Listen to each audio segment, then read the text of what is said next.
Game over, man. Game over. Johnny. You're gonna need a bigger boat. So serious.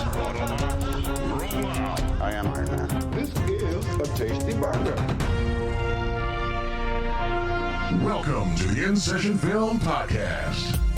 Welcome to episode 572 for February 12th, 2024, and I'm Jada Duran. And I'm Brennan Cassidy. Hey, thanks for joining us, everybody, for this conversation, which should be a little familiar if you listened to last week's show, but will be slightly different as well. Slightly different, yeah. And thankfully, the energy is still here because we're recording this on Monday, one day after the Super Bowl, and I don't sense any hangovers here. I feel pretty good. I don't know about you. I feel pretty good as well. I did have a lot of wine last night, but surprisingly feeling spunky today. Red or white? Oh, we only drink white because my wife does okay. not drink red. We talked about this. Yeah, Yeah, she's a sweet tooth. And that's probably why your headache is not too bad, because as far as I understand, at least it is for me, red wine is the headache hangover inducer. Like that's the one that really does that for me. That'll do it. Yeah. So I don't drink a ton of red wine. I do like a good red wine personally. I have the palate for it. Yeah. But same. the one I live with does not. So we drink the white, which I enjoy as well. Yeah. Even if it is a little, maybe at least depending on the kind of white. There are drier whites that I really There like. are drier whites. Balanced. Yeah, you could do like a Chardonnay or a Pinot Grigio or something like that. It's maybe a bit more balanced. But anything like a rosé, for instance, that's something I really can't stomach. Yeah, no, that's very fair. Yeah. I mean, I've had some rosés I like, okay, but mostly we drink white, especially the sweeter varieties. Yeah, because that's what my wife likes, and that's what we do. But we had a lot of it last night. I was feeling pretty good. Good. I was enjoying it. And it was interesting because my Lions were not in the Super Bowl, of course. Was pulling for them. I was pulling for them. About a few weeks ago. But it ended up working out great in the sense that I don't know how I would have been able to manage. If the Lions were in the Super Bowl, I don't think I would have been able to pay attention to the game and also look forward to all of the trailers and film conversation that takes place on Super Bowl night. I would not have been able to do both. It's like at that point, it's like, my ADD brain is just not working. I need to pick one lane and focus on it. Exactly, especially with all the wine that I was drinking. I would have been too tense if the Lions were in the Super Bowl. I would have been hyper focused on the game and trying to calm my nerves. That's all I would have been able to pay attention to. But with the Lions not being in the game, while it was obviously on my TV in the background, I was really able to focus on indulging in all of the film discourse that happened. That's what's kind of fun about the Super Bowl sometimes is when you don't really have an allegiance with either team, and you can just focus on just the game itself and the vibe and the telecast itself. And sometimes that's not a bad thing. Because I would assume if your Lions were in the Super Bowl, we're recording this Monday night, that would not be happening. We'd have to wait at least a full 48 hours before you've recovered. Yeah, perhaps, especially if they won. Yeah, I might just have to take the week off, and you'd have to record the show with someone else. Keep pinching yourself to make sure that you're still alive. Yeah, absolutely. But there was a lot to look forward to last night on the film side of things. We were anticipating trailers for Deadpool 3, Twisters, Wicked, the new Apes movie, among others as well. So, you're itching, you're anticipating, you don't know when these trailers are going to drop. And for most of them, the Apes film, we had seen a previous trailer. But for many of the films that got action last night, we hadn't seen any footage yet. No, they were first looks, and that's where it's a lot of fun. Absolutely. So I do want to open the show there talking about the Super Bowl and the trailers that we got last night. Yeah. Now, are we going to talk about the game and, focus on the sports of it, or you want to just get right to the ads? Oh, I had no dog in the fight, so I don't really care who won or lost. I do want to send out my condolences to the great Dave Giannini, our his editor-in-chief Niners. over at InSessionFilm.com. He is a Yeah. huge 49ers fan, so I do feel my heart is broken for him. And if he is listening, hopefully he feels better when I say this. I kind of think they should have won that game, but Yeah, that's they probably I, should th- have. I think mathematically they kind of played the better game. At least their defense was so on fire for most of that game. I will say, and this somewhat circles to the broader focus I was able to have because the Lions were not playing. Because part of the fun last night, aside from the trailers and the film discourse, was participating in the general social media frenzy that comes with the Super Bowl. Yeah. Because there were some really incredible tweets about the Chiefs and whatever demons they exercised at halftime in order for them to win that game. I know. It took some miraculous moments for them to even have a chance to win that game. I think about the missed extra point. There's the punt fiasco, going off the foot. Like, those are like weird little things. Even like the weird overtime fiasco when they scored that winning touchdown to end the game. There looked like there was a lot of confusion on the field that, the game's over? Really? That's it? It's like, and I felt like that was on the 49ers side on defense. Little things like that in the fourth quarter where whatever the Chiefs did to give themselves some headway. I mean, good for them, but yeah, it was really fun to see the conversation on social media around those moments happening, because it just seemed as if the Chiefs and Patrick Mahomes had sold their souls to the devil. Like, that's where we're at right now. Yeah. And there's the whole Taylor Swift of it all. It was just, I will say, after having about a dozen glasses of wine, it was fun. I had a lot of fun partaking in the culture moment.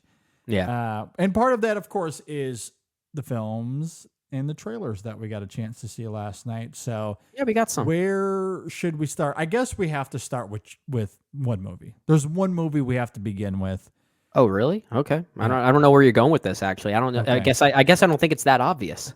Well, I think it should be, because it's a movie that we've discussed here on the show a couple of different times. Okay. I want to say you brought it up on our most anticipated movies of the year. Oh, okay. And well, okay. After last night, it is now my most anticipated movie of the summer, hands down. Okay, so obvious in the sense that it was the movie we were most looking forward to seeing some update on. Yes. And of course, that being Twisters. Twisters, yeah. Yeah. Oh my God. That trailer. I thought the trailer was fine. Oh man. See, get Brendan out of here. I need a new co-host. I'm a cynic when it comes to trailers. I really am. But I'm still really looking forward to the movie, primarily because the one thing that really did please me about the trailer, two things. Well, I say one thing, but really two things did. The cast looks great. And I'm getting a good sense of the camaraderie between this cast, because that's something that made that first Twister so good, was that camaraderie of all of its actors. Just the vibe, the almost bro mentality that they had with each other. Sure. And that seems to be that seems like it's going to be retained in this new movie. And the other thing that really impressed me about this trailer is just the focus on rural landscapes. And I don't know if this takes place in Oklahoma like most of that first film did, but I like that they're not going urban with it. So it still feels very rural and farm-like and like almost like traditionally American in that way. So I like that they're maintaining those roots. So that's the thing that really excites me about it. Regardless if I like this trailer or not, I'm still going to be excited for this movie, primarily because of the talent involved. Like, I'm always going to be interested in this movie. I'm going to be excited to see it. I'm going to be first in line when it opens up. It doesn't matter what this trailer did. I thought the trailer itself was pretty good, if I'm being honest. Okay. I love the trailer. I'm not nearly as cynical about this I know. as Brendan is. I thought the trailer was a lot of fun. Now, granted, it's just a trailer. We'll see when the film comes out. But what I loved most about this trailer is that it suggests that Lee Isaac Chung understood the assignment impeccably, because this appears to be a movie that is channeling the vibe and the aesthetic of its predecessor to a T, which I absolutely loved. I appreciate that. This quintessentially feels like a movie right out of the 90s. It was incredible. You could do an insert shot of Philip Seymour Hoffman's character in that first one going food into this trailer, and you wouldn't have been able to tell the difference. That I don't agree with. Then that's I the think that's the and that's tone and the vibe and the aesthetic absolutely down. The tone, not the look. And the thing I think the look is 100% 90s. It's so crystal clean and digital looking. It just doesn't have the graininess of the 90s for me. And that's the thing that worried me, is that looking at those tornadoes and the visual effects of it, that worried me. Because it looks too clean and too crisp. And say what you will about the visual effects of the 1996 film. A lot of those effects don't hold up. But what made that film feel so tangible was the literal dirt and grime that seemed to be part of the color palette. And that felt like it was really missing for me in what this film is kind of getting at. So there are certain aesthetic choices, and it'll probably look better when I see it in the theater, because that naturally lends itself to that kind of environment, and I could probably eat my own words in that situation. But yeah, I just felt like there was too much of a cleanliness to this trailer. And I don't know, that was the one thing that really worried me about it. Okay. I do not agree at all with any of that sentiment. Oh, God. And maybe it's because we're so immersed in these heavily digitized films. We'll certainly get to another one or two here in a moment. That by comparison, I did not feel that at all. I think there is certainly going to be an element of it given the modern state of CGI and the overuse of it in today's popcorn blockbuster cinema. However, I did not get that same feeling watching this as I did from others.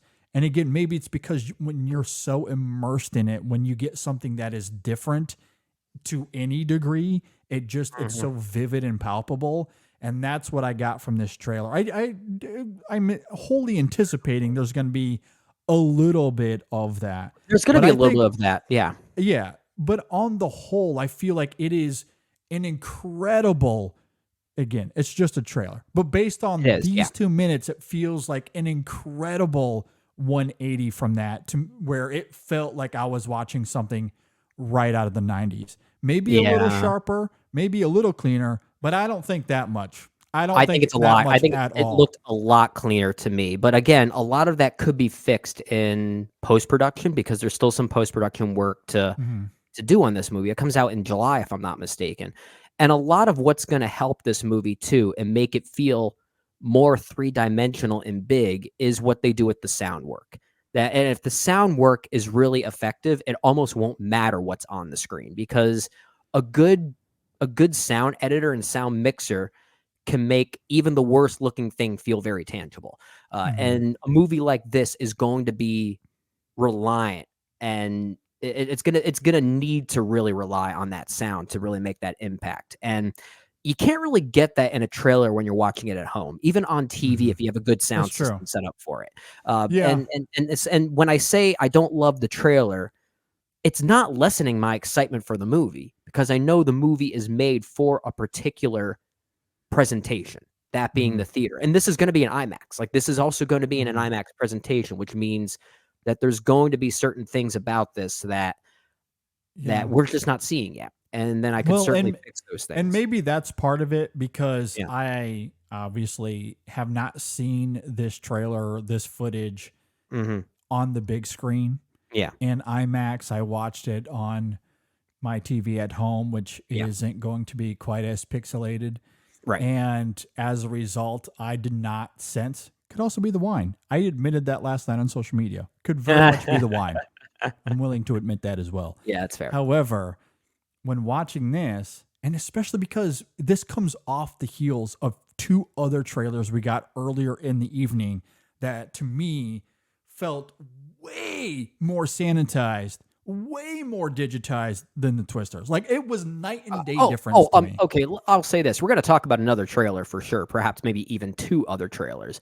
This movie does look more tangible than those others you're referencing. I will at least say that. And again, and that's what I'm trying to say here. By comparison, it just seems as if the tone and the aesthetic, the vibe, everything about this felt 90s. That insert anything from that first one into this trailer, and I think it would blend seamlessly. I don't think you would know much of a difference. I will say, based on some of the just simple landscape shots, the establishing shots that we saw in this trailer, really focusing on the farmland itself. And I don't know if it's the color grading or anything like that, but when I saw some of those shots, my first thought was, oh, that looks like Minari. And that was at least a nice change of pace, because I don't know if we're going to talk about this other trailer, but for instance, something like A Quiet Place Day One, okay, which we did get a trailer for before the Super Bowl. So that doesn't really count. It's like a Super Bowl launch. But that trailer, that movie being directed by Michael Sarnowski, who also did Pig, I saw none of Pig in that trailer. Like, I did not see any comparisons between Pig and what we're seeing tonally in that trailer, visually or even tonally. But at least with Twisters, I can see Lee Isaac Chung's sensibilities on screen in that trailer.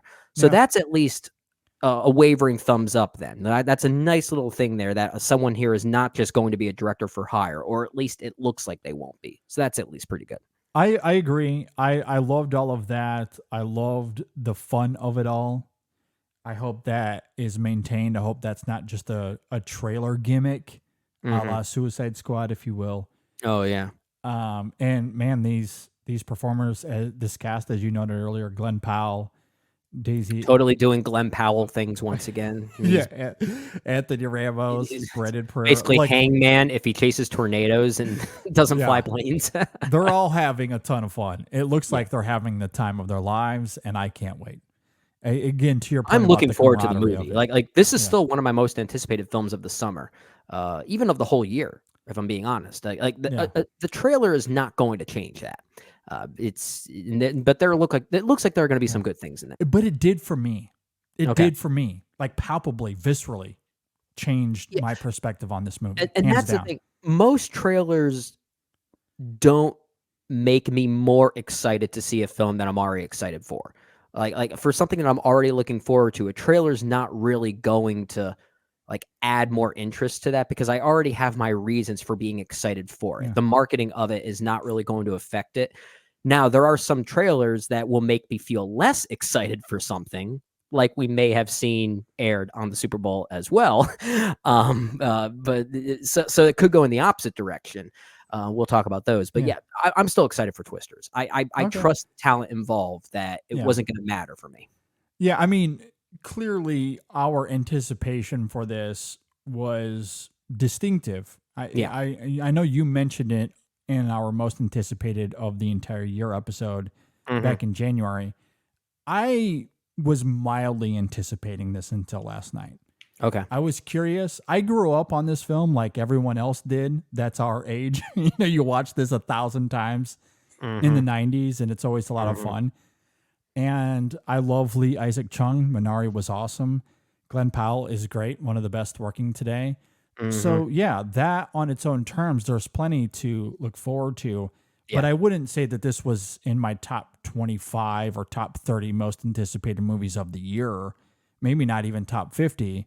That changed last night, though. I tell you that much. And that means the trailer is doing something right, because I know a lot of other people that share your sentiment, that feel the same way, that are clamoring for something that feels not necessarily nostalgic, but old-fashioned, right?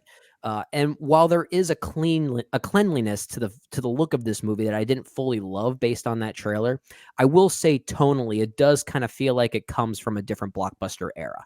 And that's at least somewhat refreshing. Not even somewhat. That's actually very refreshing. And it Yeah. proves that I think a lot of people are clamoring for something that's kind of old-fashioned in that way.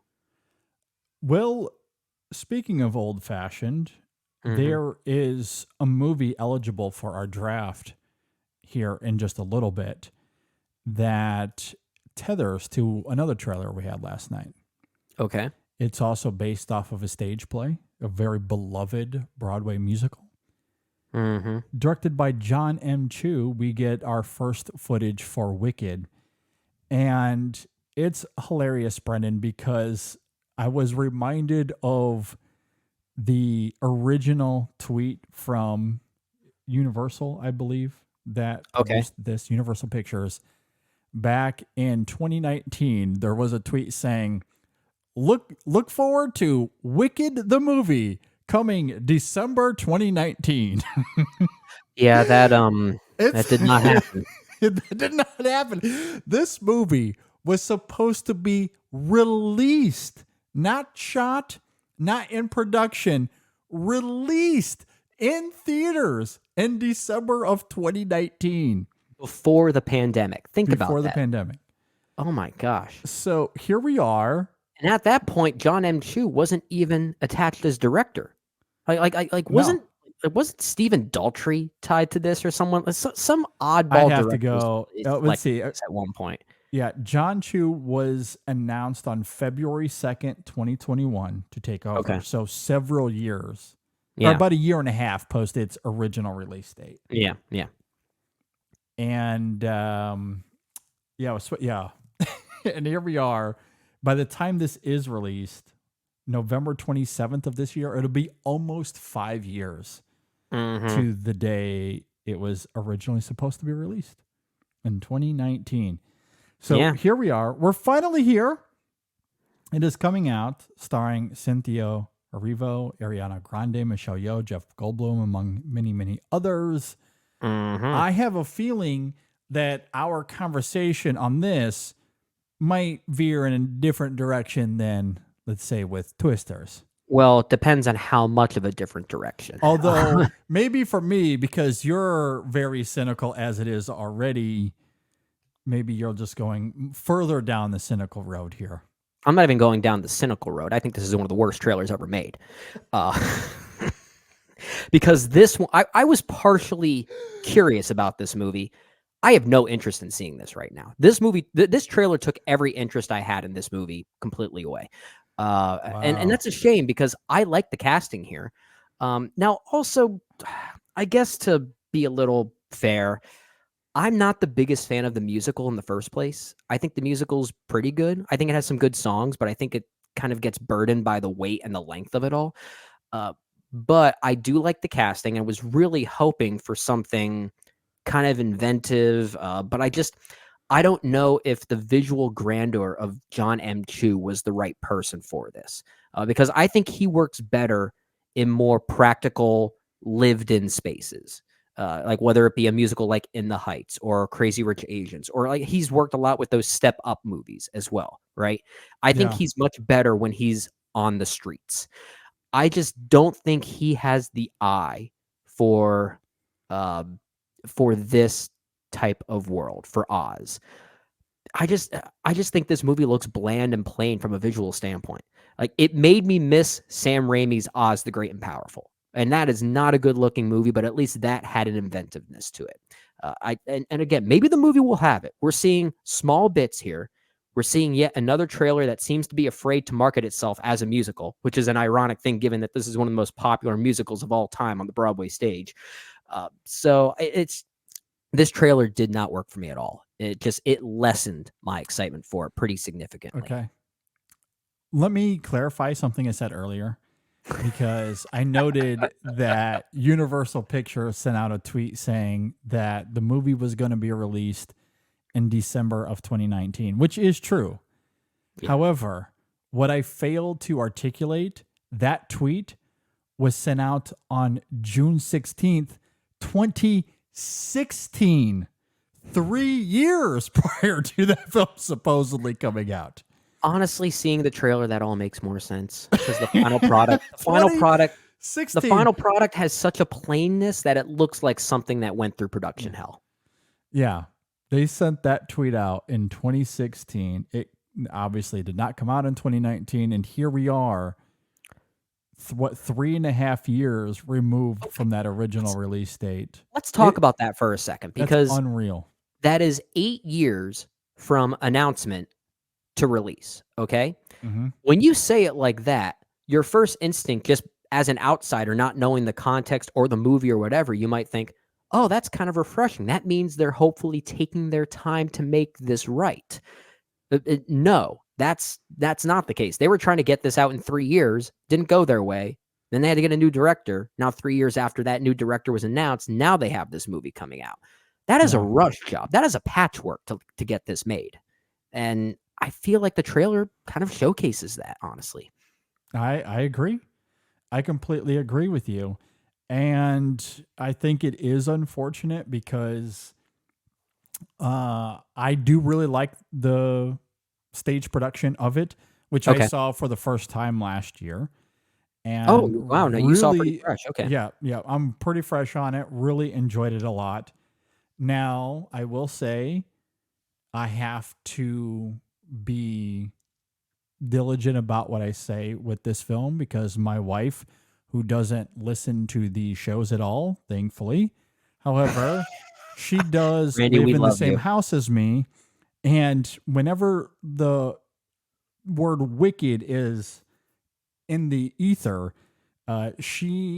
it's like her spider sense. Okay. She will hear, and she's probably outside the door right now listening as we talk about it. And this is a beloved musical for her. It is. It is.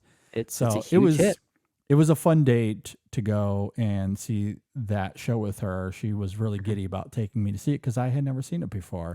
And she had seen it prior to taking you, right? Many times. She has always been a fan of it, as far as I understand. Always been a huge fan. Okay. Yeah, absolutely. Gotcha. I went and saw it last year. I really liked it a lot. Really did. I enjoyed the music. I've of course heard many of the songs prior to going and seeing it. I think everyone knows the gravity going into that show. Absolutely. So there's certainly that element of it. I wanted to share this on the screen because this was my favorite part of the whole night. For those watching on YouTube, I was gonna say you're pulling something up. I didn't even know you were gonna pull something up. I thought the screen was glitching for a second. This was my favorite element. If you're listening on Apple Podcasts or Spotify, if you're just listening to the show and you're not watching on YouTube, I implore you to go to YouTube and check this out because this was my favorite element. It had nothing to do with the trailer itself as much as it was the discourse that sparked. And this is my favorite. What this tweet is invoking is my favorite video of all time. On the internet. It's just the best. And the image that they decided to include with it is just picture perfect. Like it just could not have been any better. So again, if you're listening, the caption reads, "You're going to look at me and tell me I'm wrong. Am I wrong? But she wore a crown and came down in a bubble, dog. Grow up, bro." And of course, the images of her coming down in a literal bubble. It's wearing just a crown. Hilarious. Yep. It's so good. Linda. The conversation around this film, the memes and jokes to be had last night was glorious. You could have spent the entire first half, and I did, just browsing social media, Twitter, TikTok, and just watching, soaking up, indulging in all of the memes and jokes that came out of this trailer last night. It was absolutely gorgeous. This is how you get a movie to be a hit nowadays, right? You got to memify it. You do. And again, that's my favorite internet video of all time. It's just amazing. It never fails every single time, no matter how many times you see it. It's the best. And to accompany it with that visual right there, a literal bubble.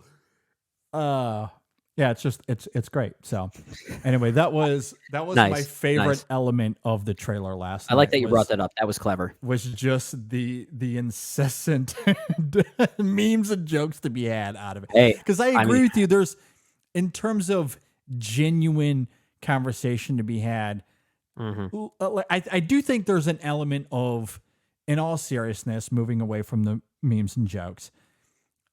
I do think there is an element of distinguishing story and character from its visual palette. Now, film is a visual medium. When it comes to judging the final product, there's no way for you to wholly look at it mutually exclusive.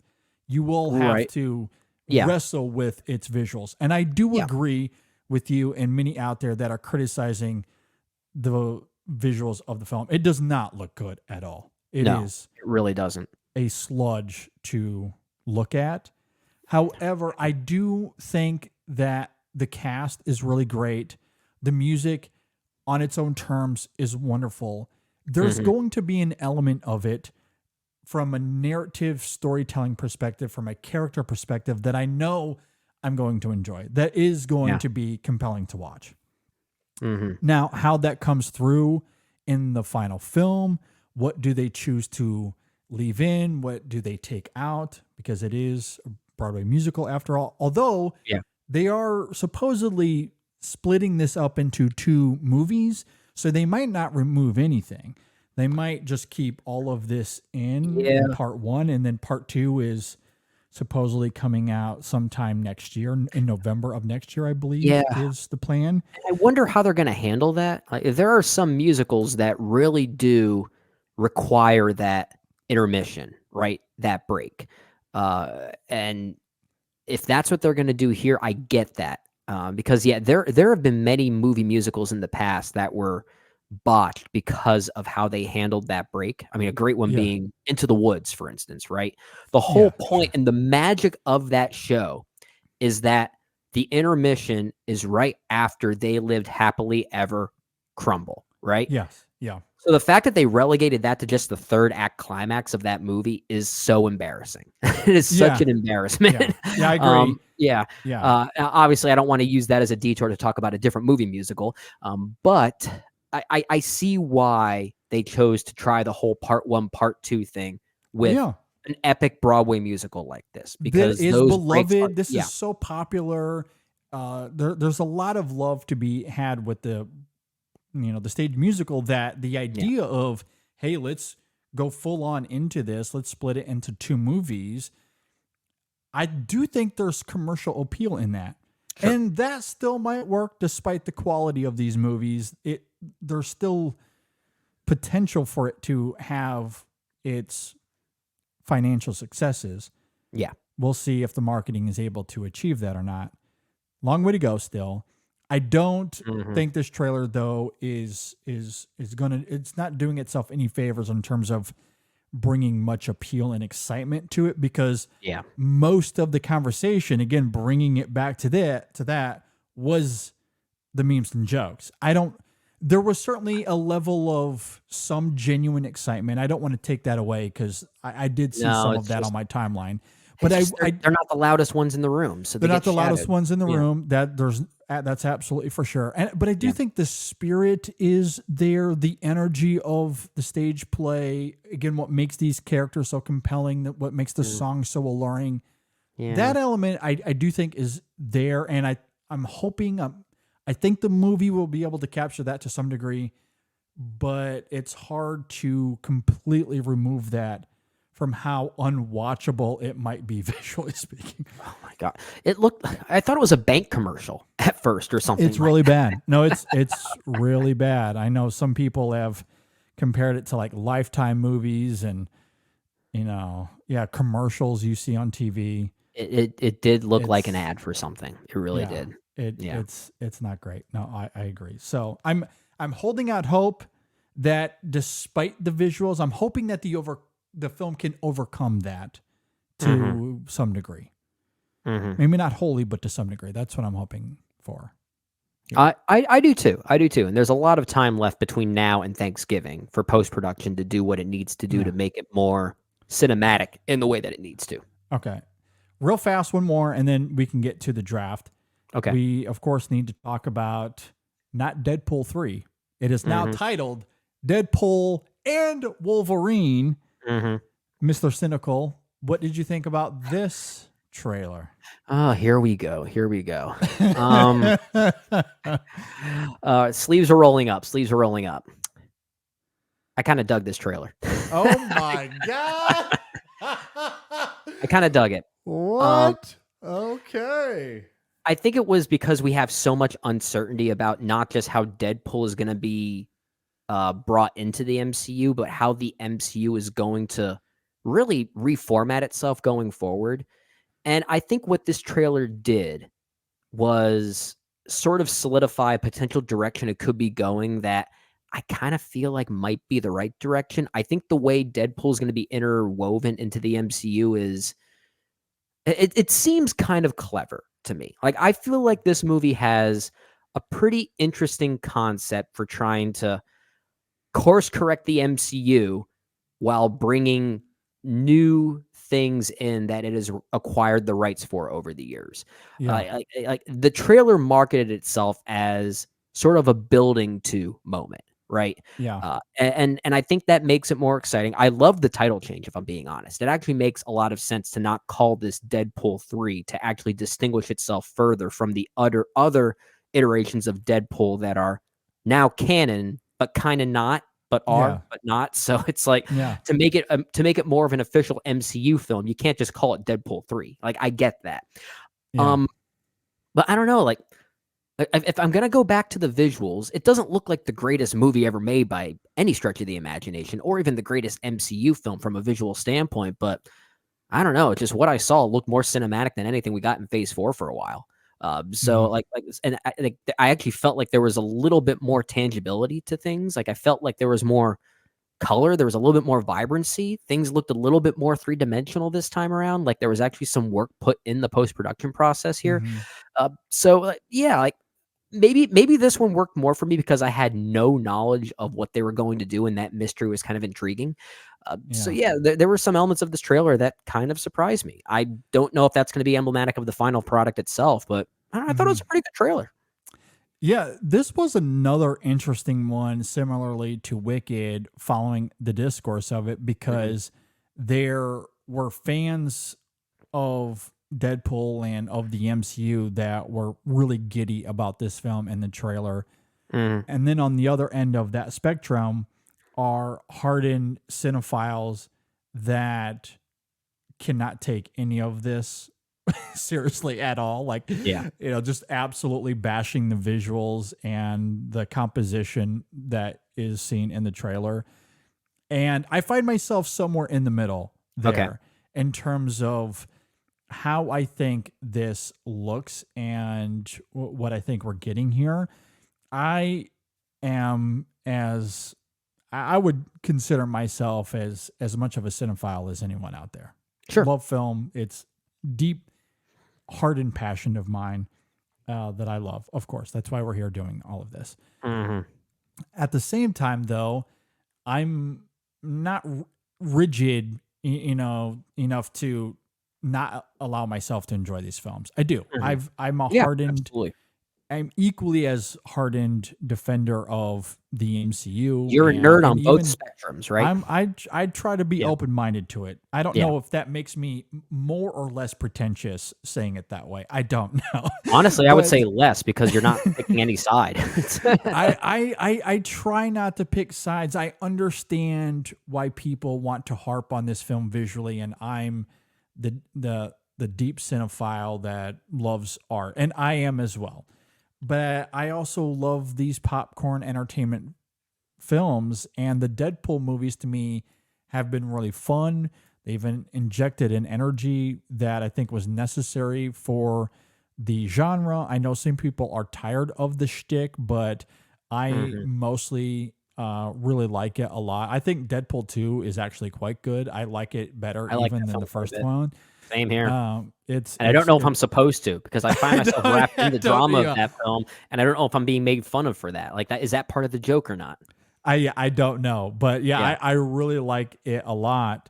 In fact, I enjoy it so much, and maybe this is facetious, but I also believe it. I think the Celine Dion song for that movie is better than the Titanic song. It's a banger. It's so good. It's incredible. Banger. Absolutely adore it. So I've enjoyed the Deadpool movies, and similarly to what I was talking about with Twister, in the sense that by comparison, it injects an energy that has been missing.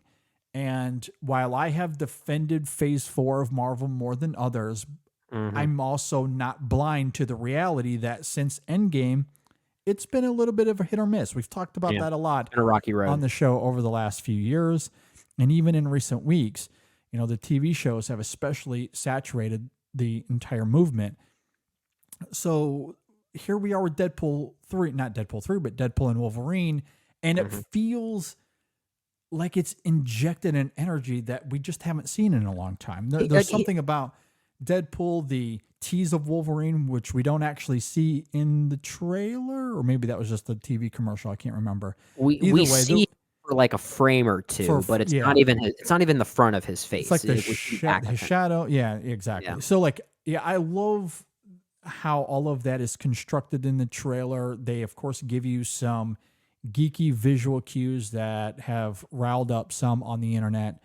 But more than that, what I am intrigued about with Deadpool and Wolverine, aside from bringing in Wolverine, is how it seems to be taking the Marvel formula in recent years and clearly going to comment on it. I mean, structure-wise, formula-wise, it is stealing. It's not even just it is wholly thieving from Loki.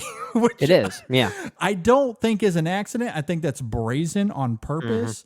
Yeah. I think it's going to take that Loki formula. They're of course going to make jokes about that, and then they're going to incorporate it more into the known MCU in ways that they're clearly hiding right now.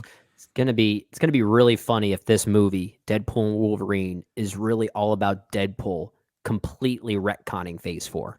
I think that's honestly where this is heading. Yeah, in some way. That's honestly hilarious, because then Kevin Feige can say, "Yeah, we made those bad properties on purpose." No, you didn't. I do think this will be a reset of some sort, especially. And again, there was when they were producing and making this film, I don't think they could foresee the whole Jonathan Majors Kang debacle. Of course not. But I do think they're going to take this. You know, I don't know if they're re-editing it or redoing any of it. Probably not. But whatever this film ends up being, they're going to use it as a reset button. Yeah, for sure. Yeah. It's an important film in that regard, because whether it succeeds or fails will really determine the trajectory of the MCU going forward. And speaking of the look of this movie, again, like I said, is this going to be one of the most visually extravagant movies of the year? Absolutely not. But I comment on the visuals being more pleasing this time around, because we're really just comparing it to things like the Marvels or Ant-Man and the Wasp: Quantumania. Exactly. And coming off the heels of those properties, it's great to get an MCU movie that at least feels more like a movie this time around. Like it actually feels more cinematic for once. And that's refreshing. That's why, again, I find myself in the middle between the hardened cinephiles and the abject Marvel fanatics. Yeah. Where, it's not going to be the most visually hypnotizing movie of the year. Yeah. Absolutely I just want it to look like a movie. Just look like a movie agree. And have a little fun, be a little inventive and weird and wonky with it. Yeah. But don't make it look like everything's coming from a plastic cardboard set with no color saturation. I agree. This at least seems to have some personality that is appropriate to Deadpool. It might not be visually arresting. Don't expect this to be nominated at the Oscars for Best Cinematography or Effects. Which I'm honestly kind of surprised by. Now, I might say differently when I see the film, but I'm not the biggest fan of its director, Sean Levy, or Levy. It's one of the two. Yeah. Honestly, the only film of his I genuinely like is Date Night, movie with Steve Carell and Tina Fey. Actually, no, I take it back. Big Fat Liar that he directed with Paul Giamatti and Frankie Muniz and Amanda Bynes was kind of a childhood favorite of mine. I liked so that's Real Steel. Okay. That was fun. That's not bad. That's at least kind of charming. Those three films there, I genuinely think are pretty good at the very least. I don't really care for the Night at the Museum movies. I didn't really care for Free Guy all that much. I think you and I kind of differed on the Adam Project. I thought it was okay. You liked it more than I did. But I've never really been impressed by him. So me saying these things is kind of shocking even me right now, that I was kind of pleased by what I saw with this trailer for Deadpool and Wolverine. Yeah. No, Sean Levy is a director for hire here. I don't think there's any other way to twist that. Yeah, He's here that's fair. because Ryan Reynolds really likes him. They get along. Yeah. And he's worked with Hugh Jackman before. Yeah, that's Real true. Steel. So he's familiar with the two leads. He's going to, I assume, listen to Feige and Marvel, do what they tell him to. He's going to be a good little boy. Yep. And then they're going to get the film that they want. So like, I'm not concerned about the Sean Levy of it all. If anything, I'm again just concerned about the Feige of it all, because the last few years have been so hit or miss. That's the true. direction of the MCU, I don't know. But this is clearly so vividly, distinctly different from everything we've seen in Phase 4. Yeah. That this is clearly going to be a reset, some sort of course correction. Yeah, and it looks fun. It looks fun. I'm genuinely curious. Yeah, this is one of those movies that's kind of fun to theorize about right now. Mhm. Like I've heard people say that they think this live action X-Men we're getting in the MCU is actually from the animated universe, which is it's kind of an interesting theory. And I love hearing about these things, but as far as the movie itself, it looks like it's going to have a lot of fun handling those things because it's in the right universe to bring that in. Yep, and this is, I don't know if they're going to introduce the X-Men, but there's likely to be a lot of jokes and references. Maybe it would genuinely tease it. I don't know. Either way, I like that they're hiding a lot. Yeah. I like that it looks like a lot of fun, and that they're very brazenly stealing the Loki formula as a way to introduce these characters. I think they're going to have a lot of fun with that. Yeah. At least it seems as if that's the case. Yeah, I hope so. looking Yeah, I was actually surprised by how pleased I was by this trailer. And it's interesting because of the three trailers we just talked about, I think this one, Deadpool and Wolverine, might be my favorite of the three trailers, but the movie itself that I'm most excited for of the ones we talked about is still far and away Twisters. That movie I am genuinely excited for. Yeah. But I think as far as what a trailer needs to do to function as its own piece of art and its own piece of marketing, I kind of think Deadpool and Wolverine did it best. I think it did its job best as far as what it needed to do. I'm still on the Twisters bandwagon in that regard, but Deadpool and Wolverine similarly amped me more than what I was going into the trailer, where I was similarly mildly anticipating it, despite my fondness for the first two Deadpool films. This wasn't like a top 50 most anticipated movie of the year for me.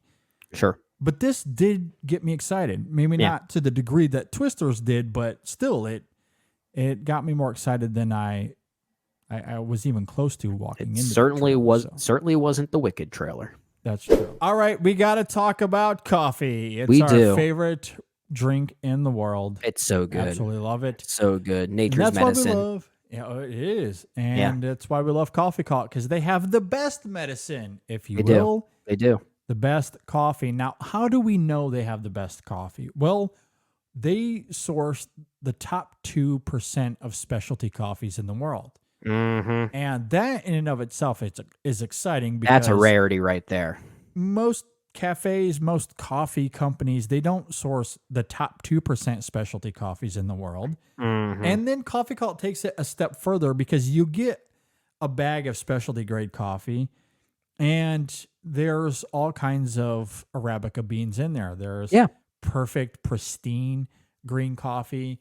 Some might have defects. Some might be broken up. But look, hey, that's the packaging. That's what happens.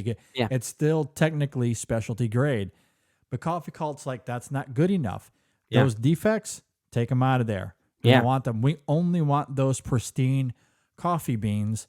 And that renders incredible, exquisite coffee that has natural flavors that are just out of this world. Gosh. It is incredible. This just encourages you to drink coffee as it's meant to be drank black. Exactly. Black. Yeah. Yeah, you drink the Ethiopian Harar, which is one of my favorites, and it genuinely tastes like a dessert. You don't need to add milk. You especially don't need to add sugar. On its own, it has these vibrant notes of strawberry, blueberry, peach, It is drinking a blueberry muffin is what it tastes like to me. It is. It's so good. Yeah. So you can get something like that, or if you want dark roast, their dark roast is extremely popular. So maybe you want to check that out. Whatever your palate is, they have that available. Yep. All of the coffee is ethically sourced. It is roasted to order. It's not just sitting in some warehouse. It is roasted to order. Once your order comes in, that's when it goes into the machine. So it's guaranteed fresh every single time. And if you go to coffeecult.com, that's coffee with a K, cult with a K, use our code ISF at checkout and you'll get 15% off. Again, that code is ISF. They have a bunch of coffees out there that you'll want to check out. Again, that code is ISF at coffeecult.com. Okay, next let's talk about podcasting. Yeah, something we do. It's something we do, right? We do it every week. I think so. It's a lot of fun. Something Now, we try to do at least. It's something we might not be successful at creating a good podcast, but we have a good platform. And there's a good reason as to why we have a good platform. Exactly. We love Libsyn. They're a great supporter. We do love them. We've used them as our platform to our provider, our host, if you will, for our podcast. Yeah. We've been with them since the beginning, since 2013. And it's wonderful because they know what they're doing. They currently host over 75,000 podcasts worldwide. They are a combination of liberated and syndication. They have all the tools that you need to help you get on Apple Podcasts, Spotify, anywhere that you want your podcast to be. They have optimization. They have RSS compliancy.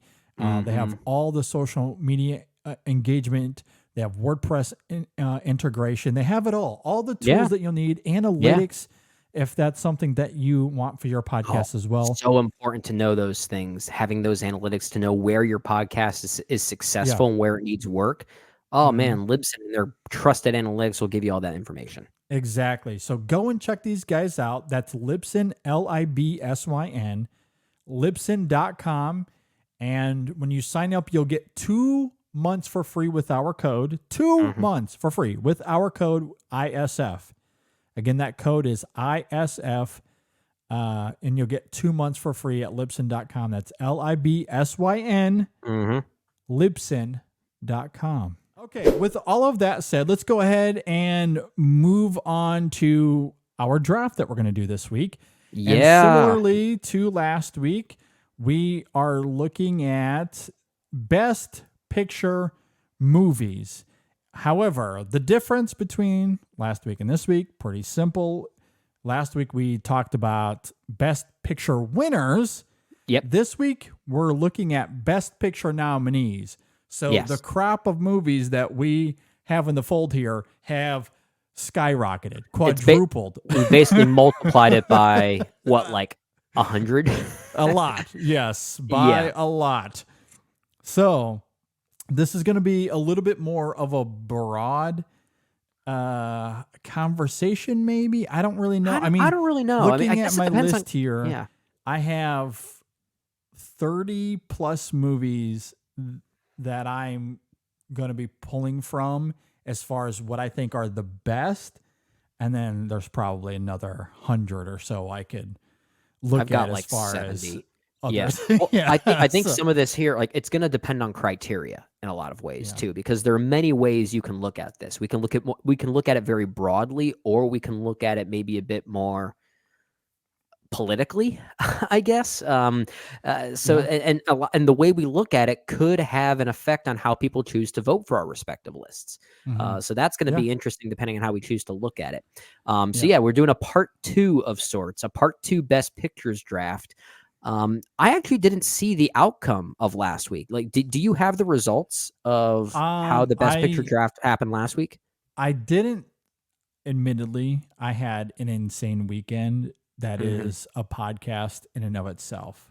It's a whole other show I could talk about. So I didn't honestly get a chance to look at the final results. However, I'm going to see if I can find it. I do know that going into the final hours, you were up by about 10% of the vote, which I Okay. thought was a little funny because it You felt were like you were way ahead at one point, and I was way ahead at one point, and I had I had the vocal majority on my side for yeah. like I had more people reach out to me about my picks than yours. Yours just silently voted and went on their merry way. Yeah, and I don't have an explanation for it if that ended up being the case, but I mean, if I did win, I'm glad I finally did because of the Yeah. 3 or 4 drafts we've done. This is my first victory against you. Yeah. So the last I saw, it was 55, I found it. 45, I found it. I think was around. It was 55-45 for the final results. Yep. So yeah, still a close race. Very close race. Yeah. So yeah, it was just really funny how. All right. that So played now out. I'm going to be like a Kansas City Chief and go for a 2-peat here. Yeah, go for a 2-peater here. So this is going to be really interesting. Yeah. I have no idea where this is going to go. I honestly don't know how my picks are going to go because the depth here is so much more than what it was with the winners. But that's part of the fun here is just to see what 20 movies we could come up with, because whatever 20 movies we do here, we could do this again next week, excluding the 20 we pick, and have another And still have a 20 very that is astounding. Yeah. well. We could do a part 2 to this part 2. Yeah. A part 2 within a part 2. two. Yeah. All right. So do we want to flip a coin to begin with, or how do we want to proceed here? I'd say, yeah, that's a good question because I think we should just go ahead and flip a coin. I don't think we need to get into criteria or the way we're going to go about this because I feel like if we do, it might start to play our trump cards a bit early to kind of skew the agenda a little bit, and I don't think we should do that. So why don't we just go ahead and get the ball rolling? Okay, let me bring in, for those watching on video, I'm bringing in the coin flip, the digital here coin onto the video. Okay, so I have the digital coin up in place. Mm-hmm. All right, do you want to call it? You know what? Why don't you call it this time? You can call it out loud and then click flip. Because Okay. you've had me call it every time. Why don't we change it up a little bit? Okay, I will call tails. And it is heads. Go Oh, So, okay. Back to Brendan. So I'm going first. So And Brendan is again, going first. As we did with our best picture winners draft, if you weren't there for that one, we're going to snake draft this. So I'll go first, then JD, and then it'll snake back. So JD will go again, and then me, and then me, and then JD, and back and forth like that. Yes. And again, to reiterate, I know we briefly mentioned it earlier, but in case you missed last week or any of these drafts, these are not our 10 personal picks. Right. We are drafting this based on the idea that we're going to present this on social media once this episode is released, and there will be a poll asking for people to vote for the best 10. So we are very much taking that into consideration here, how the vote will go with these 10, not just our personal favorites. So, Yep, that is very, with very that said, true. Brendan, kick us off. Man, I have 2 here I want to start out with, and I have to figure out which one I want to start with. They both came out fairly close to each other. So I feel like I'm pulling from a similar era. You know what? Because I think you're really going to try and pull for it, I'm just going to go ahead and do this first because the film is in your background right now. I'm going with Pulp Fiction. Oh, Pulp Fiction. All right. Yeah. Okay. A little pulpy to start things off here. Going Pulp Fiction because it is one of the most important movies of the 90s. It really set a trend. And I think a lot of people would agree it probably should have been the best picture winner over something like Forrest Gump. And for a lot of awards, like settings of that time, it was, I don't want to say it was cleaning up house, but it was certainly making a dent because it was a huge hit at Cannes, if I'm not mistaken. This was the type of movie that kind of sets a revolution. So like, for those reasons, and the fact that it is still very entertaining. And let me also say, like, this is not my favorite film that I'm picking in this list. In fact, it's not even my favorite Tarantino film. I think I can name 3 Tarantino films I like a little bit more than Pulp Fiction, which include Jackie Brown, Kill Bill Volume 2, and Once Upon a Time in Hollywood. But I can't deny that this is his best and most important simply for what it did for 90s cinema. And there have been so many copycats, for better and mostly for worse, since the birth of this movie. It's arguably the most influential movie of the 90s, at least of its kind and of its genre. And it's so genre bending for that. It's such an interesting movie and revitalized the career of John Travolta. You know, we talked a lot about this new casting award that the Academy is going to be putting in place. And on our Patreon content, we talked more about why that's a good thing and how a casting director is often an overlooked artist when it comes to movie making. Yeah, that's a great example. Whoever fought for John Travolta here, whether it was Quentin Tarantino or that film's casting director, deserves a medal. So like that's another great example of that. Absolutely. No, that's a great pick. I love that movie as well. I will always defend it for a couple of reasons. One, it is one of those movies because of the time in which it came out and how it aligned with my adolescence. It's one of those movies that got me into cinema beyond just looking at it as a form of entertainment, beyond my childish lens, looking at cinema as an art form. That was one of those movies that got me hooked to film as an art form. And so it always will be, it has a personal tie to me in that regard, as I'm sure was the case for many my age. Yeah. However, I also find myself defending it in the sense that it has a little bit of that it's so popular, I have to bash this mantra these days that I find absolutely nonsensical. I will never understand that mentality. I'm not saying that Pulp Fiction isn't beyond criticism. It certainly is. And I'm not saying that it's Tarantino's best movie or that it should belong in everyone's top 10 of all time. I'm not saying that at all. But certain films reach a plateau in terms of the cultural zeitgeist where there's this inevitable pushback. That's why we have a t-shirt with words that say the best thing that ever happened to La La Land is that it lost Best Picture to Moonlight. Exactly. Because that was La La Land. That was the problem that film ran into. I don't think the people criticizing La La Land, they didn't care about La La Land on its own terms. They probably didn't dislike the movie. They probably liked it. The problem is the sports mentality that took over. Yeah. And I think when it comes to Tarantino, this conversation of the best movies of the 90s, or just a film that is so deeply embedded into our cultural zeitgeist, Pulp Fiction has always been one of those movies. And it gets to a point where I think people just get tired of it. And so then there comes the inevitable pushback of, oh, that movie's overrated and blah, blah, blah, all this stuff.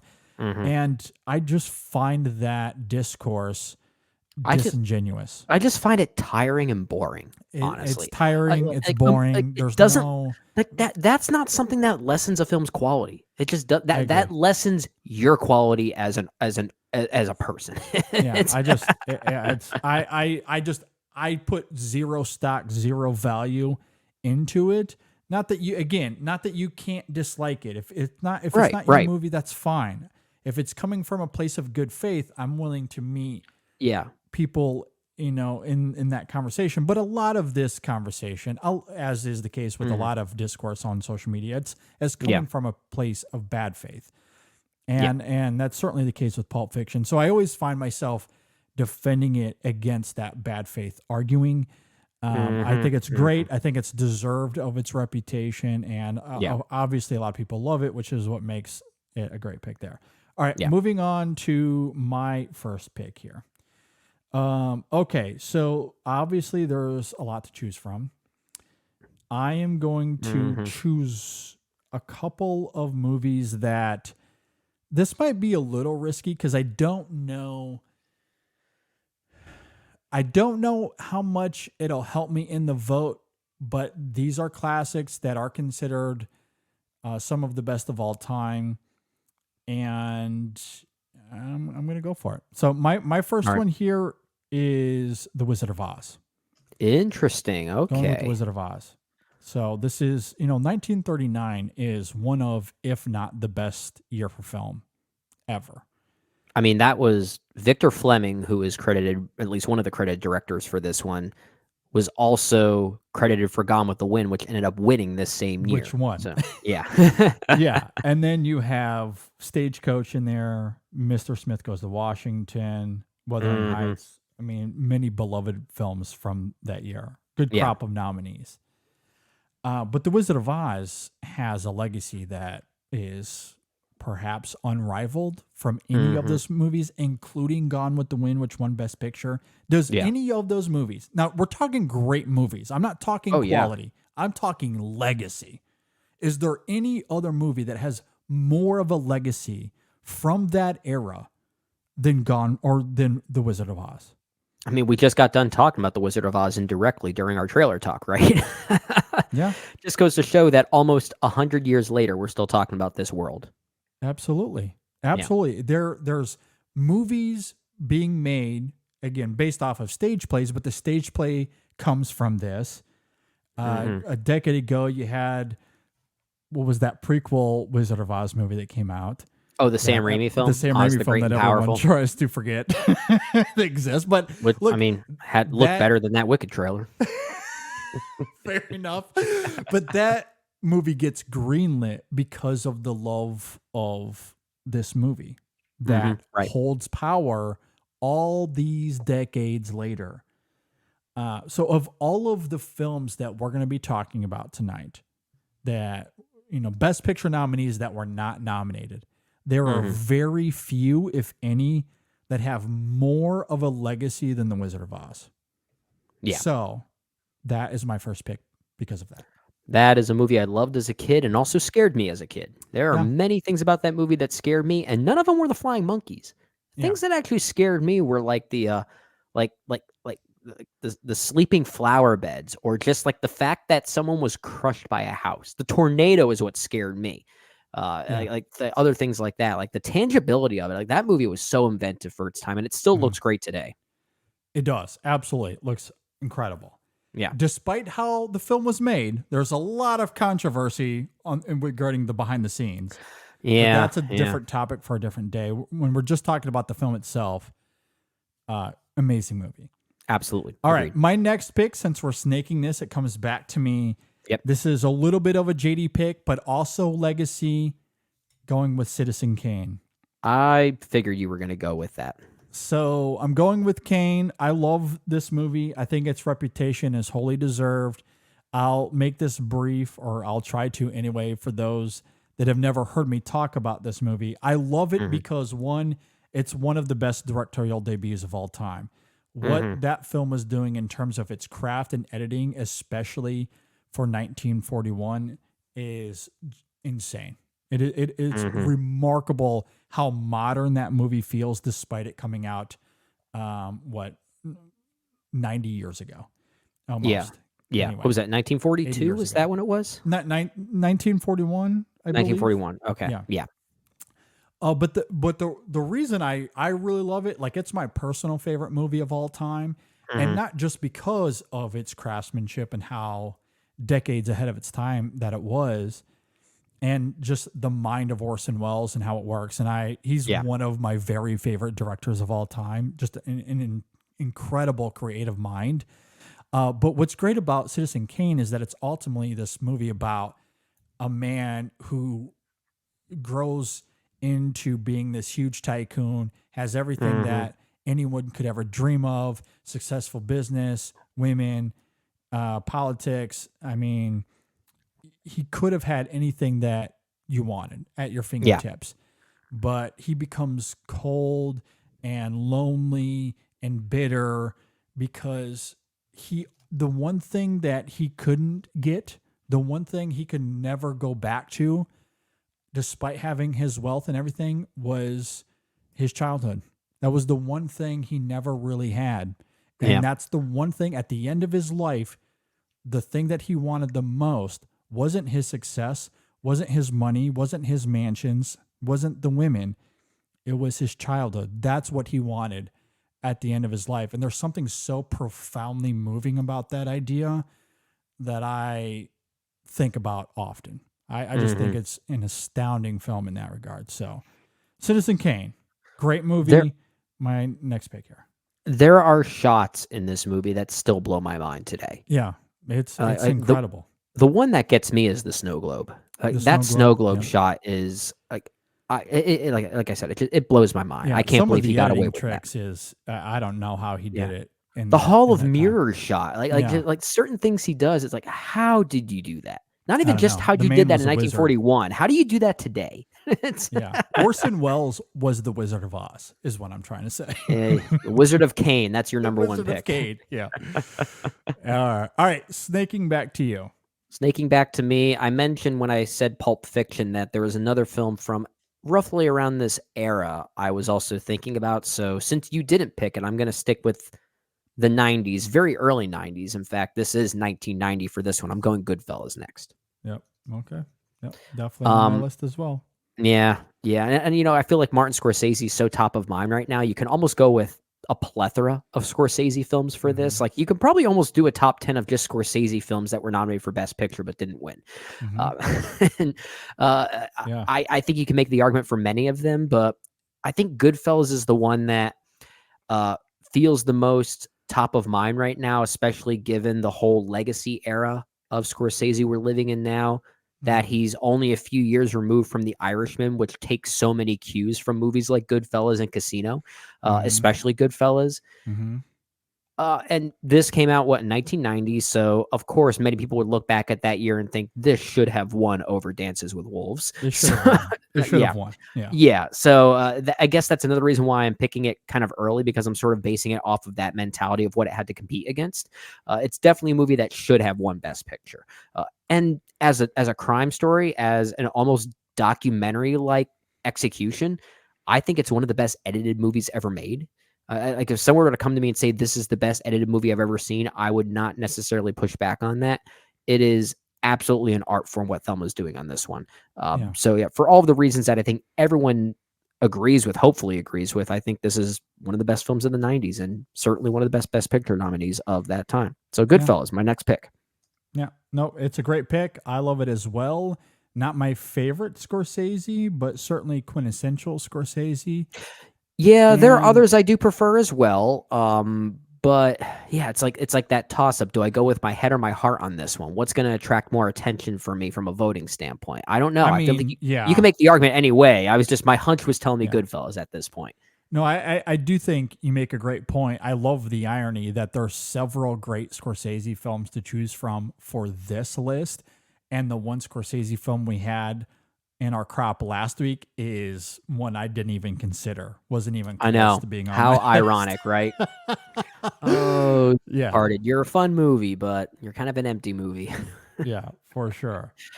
All right. I guess for that, I could go with another Scorsese film next, but I'm not gonna. I'm gonna change it up a little bit. I've picked two films from the 90s. I need to pick something from a different era now. So let me go back a bit. I'm gonna go back 1991. That's shut up, JD. Shut up. JFK is my next pick.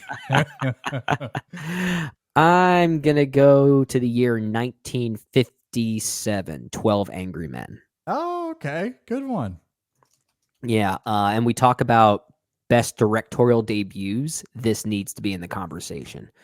Honestly, the fact that this is a directorial debut from the great Sidney Lumet, that still blows my mind, and I think needs to be in the conversation. Is one of the most efficient films of its kind, and I'm kind of a sucker for a good chamber piece in a way. Like it's basically it's a single room location. It's basically a stage play, is what this movie is, and it is one of the most thrilling and edge of your seat scripts I think I have ever heard for a movie of this kind. And I think you watch it nowadays, it is still just as thrilling as, I don't want to say just as it was in 1957 because I wasn't alive then to see it, but it feels so modern. It feels so contemporary. Sidney Lumet made movies in a way that felt very, like, he almost kind of reminded me of like a William Friedkin in a way, where he was so fearless and almost like really desperate to challenge the form, that his films just came off more modern than they probably really intended to be. And this, it feels very much like a contemporary piece of cinema, even despite when it came out and the fact that it's in black and white. It's great film, and I think deserves to be on this list. I agree. I'm a little surprised it went this high, although there's some incredible heavy hitters here. But it's a lovely movie. I love it as well. Yeah. And I do think maybe there's a case to be made. Maybe this is a really smart choice, because while I do think there's better movies on this list, there's like a broad appeal to this movie. Like, it's one of those quote unquote classic movies that I feel like goes beyond the general public knowledge of classic movies, if that makes sense. Like, it's one of those that a lot of people know of, even if they're not deeply familiar with classic movies. Right. I agree. So, I agree. Yeah, I think that'll help your case here for sure. But it is I a hope great so. movie for all the reasons you mentioned. Oh yeah, I'm with you. What wonderful movie. Okay. All right. So for my next pick here, oh boy, where do I go? Again, there's so many great movies here. Yeah, good luck. Good luck. All right. I am going to go. See, do I go with my heart or my head here? Okay. I'm going to go with, oh man, I'm torn here. I'm so torn. All right, I'm going to go with Francis Ford Coppola. Maybe this is a little bit cinephile-y, don't you dare. But I think a lot of people voting on this, know and love this film. I'm going Apocalypse Now. That was going to be. How dare you? How dare you? This was going to be my next pick. This is another one of those movies, speaking of production hell, that it's a miracle that it exists. The second you said Francis Ford Coppola's name, I was like, don't you dare. Pick The Godfather Part 3, please. Hey, could have gone with The Conversation as well. That's a worthy pick. There. That's on my list as one. That's a masterpiece right there. It is. Or heck, could have gone with that.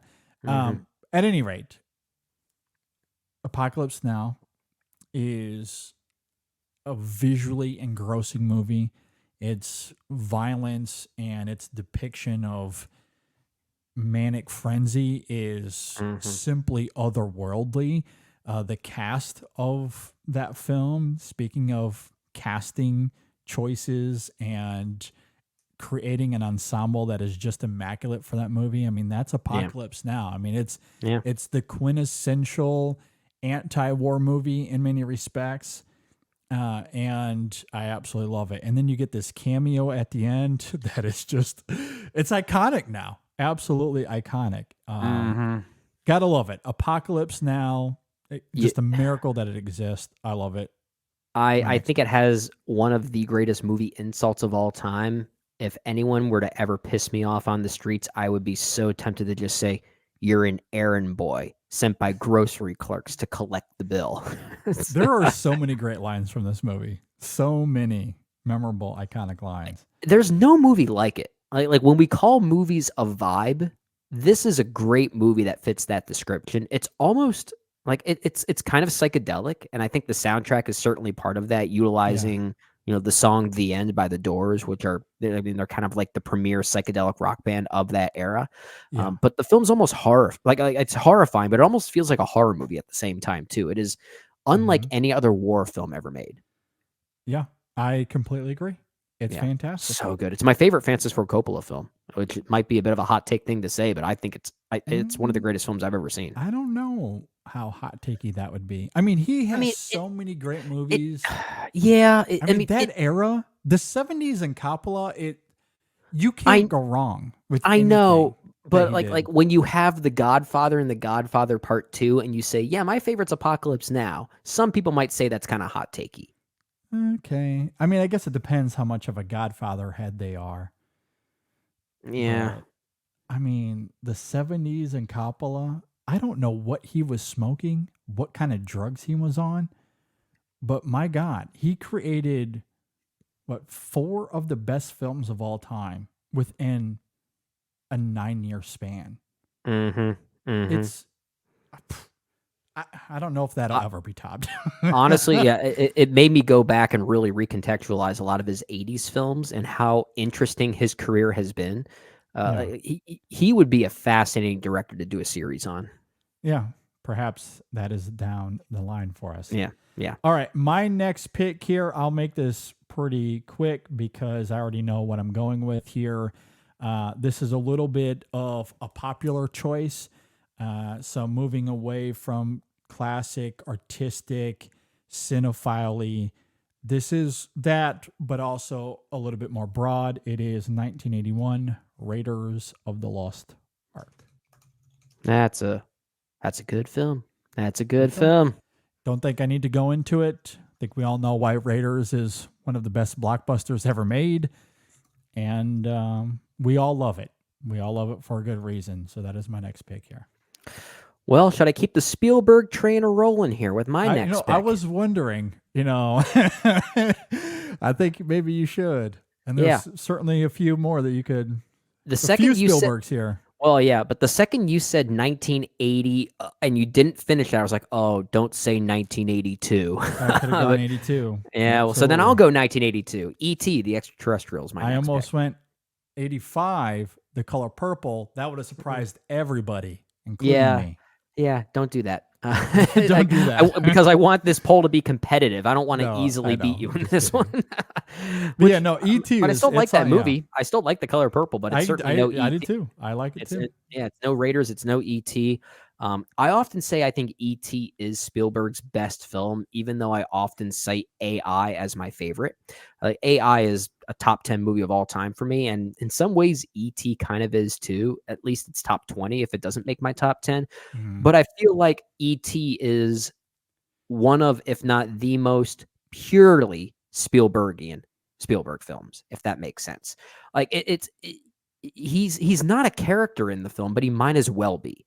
And he always puts his own story, his own upbringing directly or indirectly in his films. But like weirdly with E.T., it almost feels like Steven Spielberg himself is in the movie, like as a person, as a character. Like and you don't really get that kind of relationship between director and actor and story like you do with E.T. Like it's almost meta and like fourth wall breaking without it actually being those things.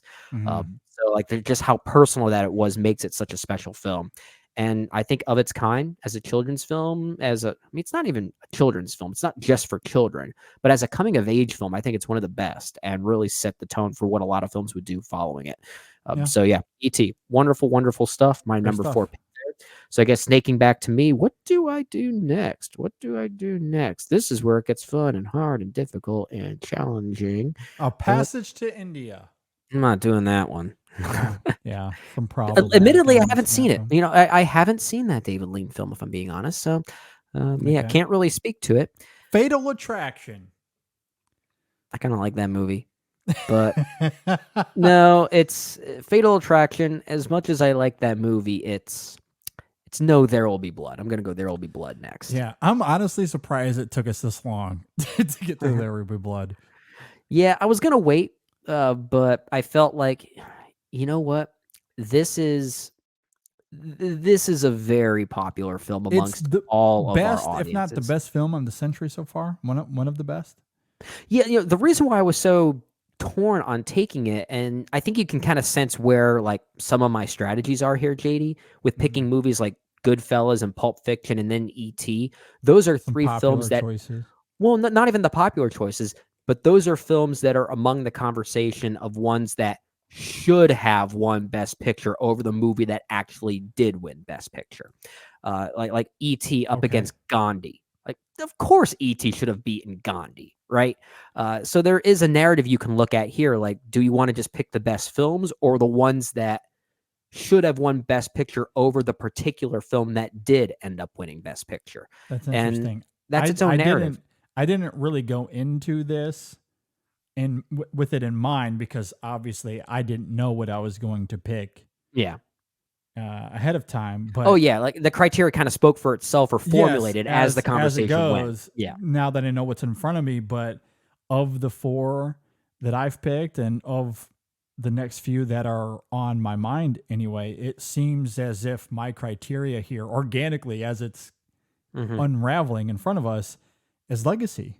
Yeah. That's, I think, what is driving a lot of my choices Well, here. I think that's going to make it interesting for our lists and how they, end up in their respective finales, because then each of our lists have a certain personality, a certain theme, if you will, which will make voting more interesting. Like what agenda drives more people's interest. And how that might change, because by Yeah. those criterias, There Will Be Blood really belongs on my list. It I feel belongs like more so than yours. on your list, absolutely. Because if I'm going by my criteria, I shouldn't have picked it, because No Country for Old Men is still arguably one of the better Best Picture winners, right? Yeah, Yeah, exactly. but Yeah. it's like you kind of find yourself in this middle space at times when you have a certain criteria, but you can't fully commit to it, because then it makes your list feel less varied and less interesting. And some films, I feel like, jump out as being obvious picks. There Will Be Blood was going to be picked between you. It was going to be picked. Yeah, it's one of those yeah. obvious picks, and that's the thing. Like, when you find the opportunity, like a good casting director, like we talked about during our Patreon bonus content, sometimes a casting choice is so obvious you just have to say, You just got to do it. just go with that person, because they're the right pick for that. There Will Be Blood is the right pick for this list. So for those reasons, I don't really have to get into why I love this movie and why I think many people love this movie. But yeah, I had the opportunity. I had the window to pick a classic from this century, and I went with it. I think it's a wonderful film. Yeah, good stuff. I love it as well. Okay, where do we go from there? Okay, I don't know. You tell me. I think next, let's see here. Ting, ting, ting, ting, ting, ting, ting. All right, I think I have my next 2. All righty. All right, for my first pick here, I'm going to go, let's see. Hold on, I'm trying to look up the year. I want to make sure I get the year right. All right, we're going to go to 1973. Okay. One of the best horror films, if not the best horror film of all time. Oh, interesting. The Exorcist. Yep.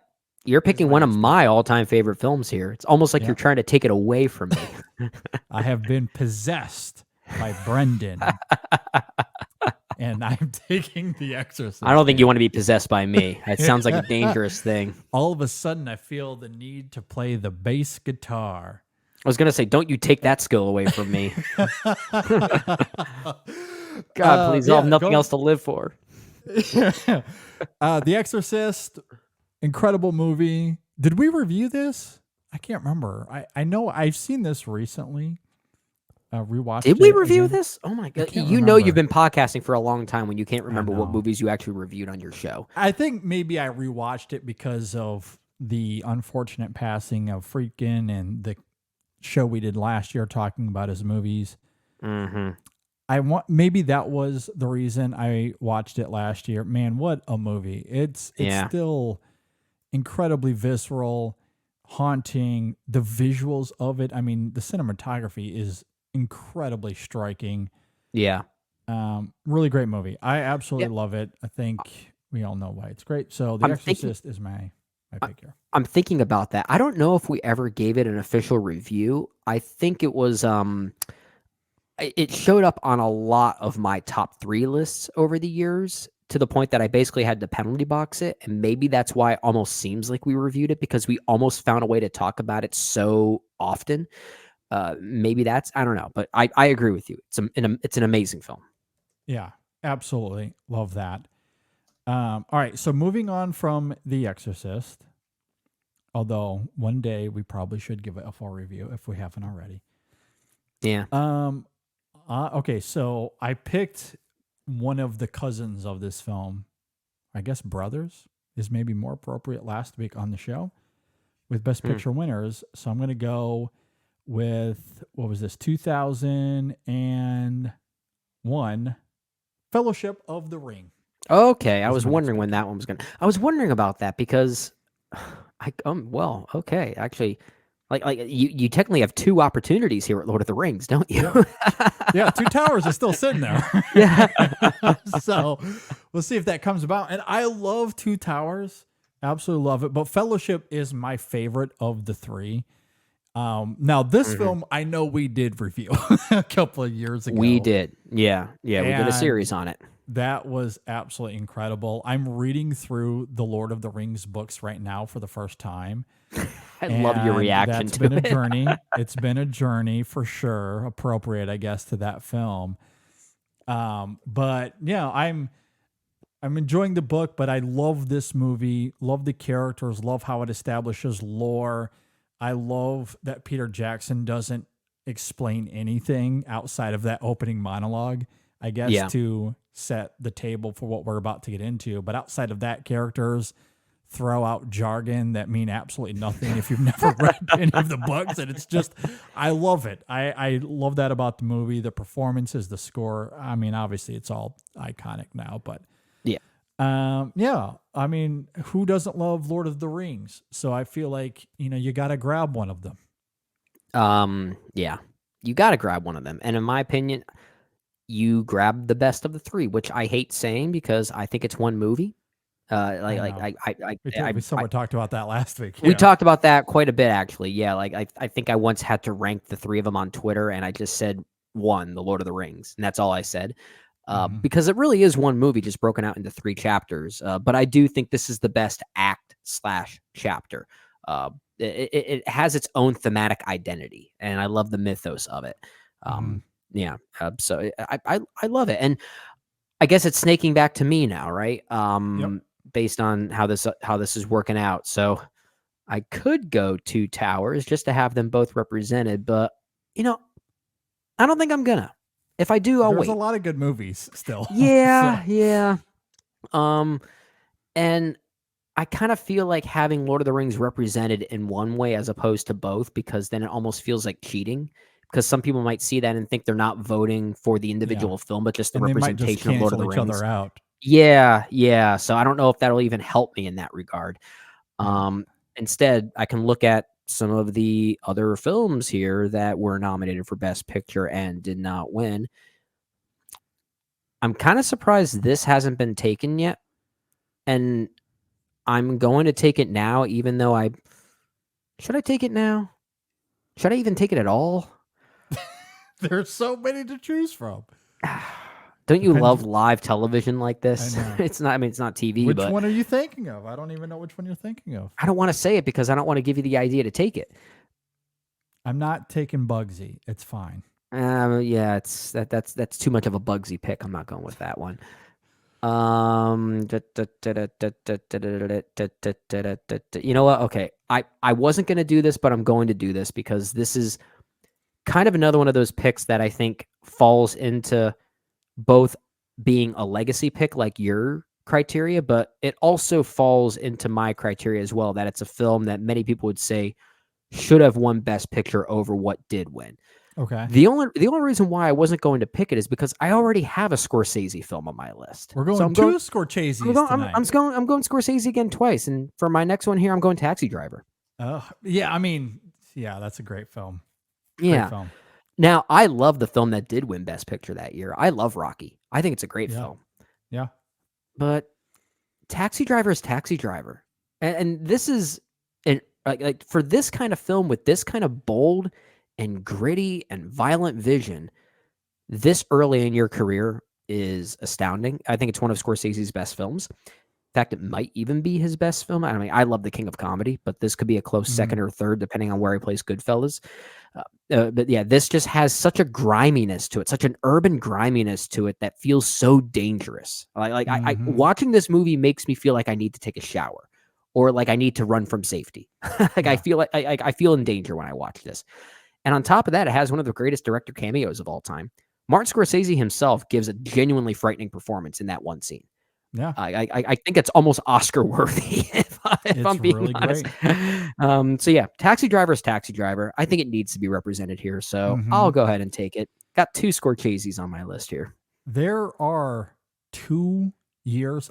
Honestly, on the whole, we could have narrowed this entire conversation to just the 1970s, and oh my God, what a plethora of all-timers we would have to choose from here. Yeah. But there are 2 years that stand out. Maybe we'll get to one of them. But one of them for sure is 1976. You went with Taxi Driver. Do not blame you. One of my favorite films of all time as well. Yep. Network, All the President's Men. You could have chosen either of those, and I would have been like, yep, totally get it.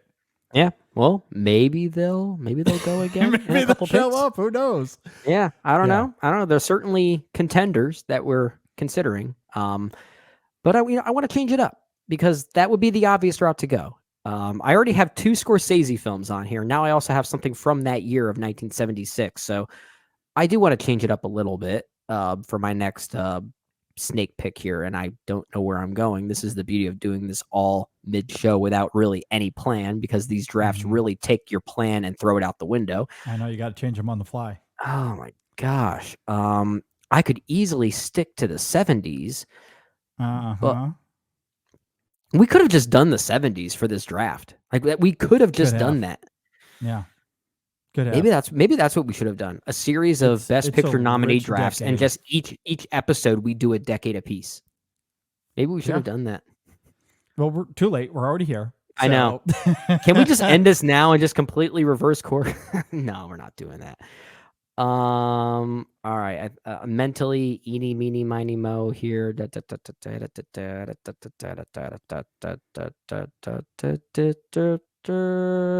Strangelove. Oh man, that was gonna be one of my next ones. All right. I knew I wanted See, Kubrick this represented is- here as well. This is what changing on the fly means, because that was definitely gonna be my next pick. Yeah. And I saw that, I could use another film from the 1960s here. And I don't have many comedies represented on my list. I have a good comedy here, and Doctor Strangelove is one of the funniest movies of its kind. This is something we did review on the main show at one point, didn't we, JD? I'm pretty sure we did quite some years ago. Yeah, maybe. Trying to recall. I think so. I'd have to look it up. Yeah, but this is a great film, and it's not even my favorite Stanley Kubrick film. In many ways, I much prefer 2001: A Space Odyssey, The Shining. Barry Lyndon is another one I could have picked here, but I think Doctor Strangelove kind of has this particular reputation as being one of the very first Kubrickian Kubrick films that would eventually lead into the ambiguities of movies like 2001 and everything else afterwards.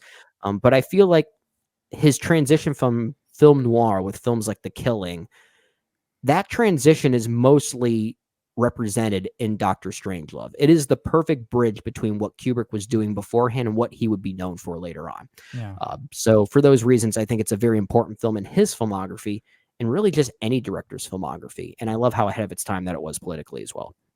Yeah, I completely agree. That is a great pick. I love it. It was going to be my next pick, obviously. I'm totally there. Minds think alike. Minds think alike, man. What a career he's had. I just watched The Killing the other night. First time watch for me. Have you seen that movie? That's a good movie. Good movie. It's incredible how eclectic his filmography is. I know. In a lot of ways. Yeah. With a noir like that to something like 2001, and then this biting satire and Strangelove. Just amazing. Early Kubrick is really interesting because from 2001 onward, you can kind of sense similarities between his films, right? But before that, like even before Doctor Strangelove, even movies like The Killing and then Paths of Glory. Have you seen that? That is a striking war film. Yeah. But such an interesting change of pace for him. His early career is just as fascinating, but in different ways. Absolutely. I completely and utterly agree. Yeah. Okay. So that is a great pick. All right. So we're back to me. Yep. Back to you. All right. So I noted earlier there were 2 years, especially in the 70s, or 2 years in the 70s that stood out. Yeah. One of them, of course, being Taxi Driver, Network, Bound for Glory, All the President's Men, along with Rocky. Which, by the way, Bound for Glory is a movie that I caught up with last year or 2 years ago. I can't really remember. Mhm. But I was a guest on another podcast, and that was the year that we were talking about. We were talking about those 5 movies. Yeah. And Bound for Glory, I actually quite liked. I really liked it a lot. Yeah. Like movies like Inside Llewyn Davis owe something to Bound for Glory. Okay. So and maybe it's just because of my love for Inside Llewyn Davis, I couldn't help but see the similarities. So Bound for Glory, I just kind of fell in love with. It's not as good. It's definitely the 5th on that list for me, but good, really good. Okay. The other year, in the context of this conversation especially, is 1975. So Cuckoo's Nest wins. The other 4, Barry Lyndon, Dog Day Afternoon, Jaws, Nashville. Are you kidding me? That's a lineup and a half right there. That's a lineup. So I'm going to choose one of those. Good luck. Are you going to flip a 4-sided die or something I might like have that? to bring up the coin again. Yeah, do a little tournament here. You know what? You doubled down on Scorsese. I might double down on the Spielberg. Okay. All right. Just That's a good because, point. You know, and not that Jaws is necessarily the best of those 4. It could be. Although Dog Day and Barry Lyndon are really great. I'm not quite as high on Barry Lyndon as many others are, but I understand it's a beloved film. It is Right. A lot of people's favorite Kubrick. So Yeah, I get it. That said, again, looking at it from the prism of legacy, do the other 3 have as much of a legacy as Jaws? I don't think so. Especially when you look at arguable. Yeah. it, how like Jaws in and of itself, like in a vacuum, might have the best legacy of those 4, but especially when you consider the influence of how it sparked the blockbuster. Yeah. For better or worse, and how that's evolved. Mostly for better. It's Fair. it's I mean, at the in time recent years for where better. it's- Yeah. When you do it right and you know. exactly. That, And look, this there's one, been countless blockbusters that have done it right. Yeah. It's mostly in recent years where it's like, I think Hollywood has lost their way. Yeah. Fair. But Jaws certainly sparked that, and then you consider the filmmaking of Jaws, the performances, again, the ensemble, the iconic shots. Dog Day Afternoon, Barry Lyndon, for sure. They have their a rabid fan base of their own. Yep. I don't know if the size is as much as Jaws, if that makes Yeah. sense. No, it makes So, like, sense. in terms of the vote, in terms of the legacy, I feel like Jaws is the picker of those 4. Although, if you ask me, you can't go wrong if you pick any of those 4. But I'm going to go with Jaws for those. That's a reasons. year. That's a very, very competitive year. And this is coming from someone whose favorite of that crop might be the film that actually won Best Picture. Well, and we talked about that last week. Yeah. I think Cuckoo's Nest has a little bit of that La La Land thing because you have movies like Lyndon and Dog Day and Jaws and Nashville. It's like those 4 are so great that I understand why people feel like Cuckoo's Nest wasn't the best of those 5, and so then it has a little bit of that Pulp Fiction, I got to come after you thing, which I don't subscribe to. No. But I understand why people might feel a little frustrated given the prowess of those 4. But Cuckoo's Nest, I do think, is still very good. I don't. That's have a problem wonderful with it. film. It's an amazing movie.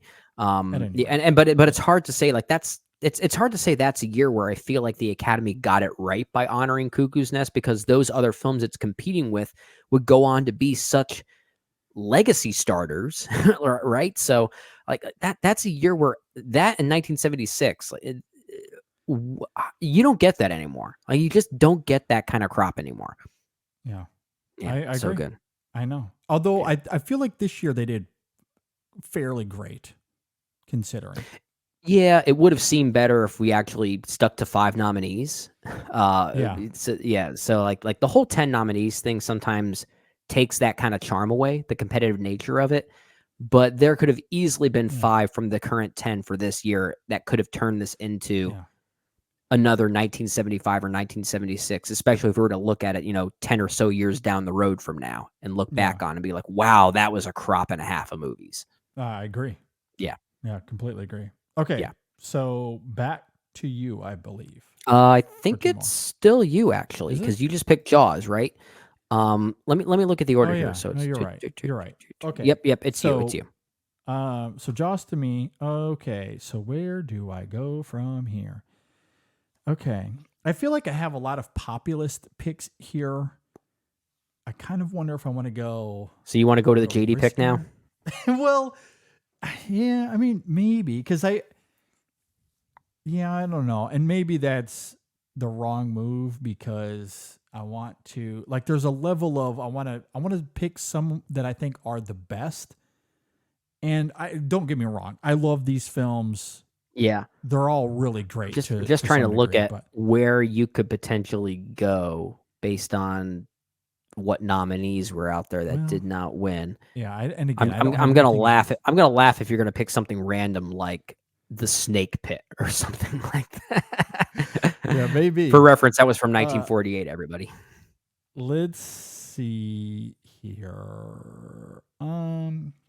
All right. I am going to.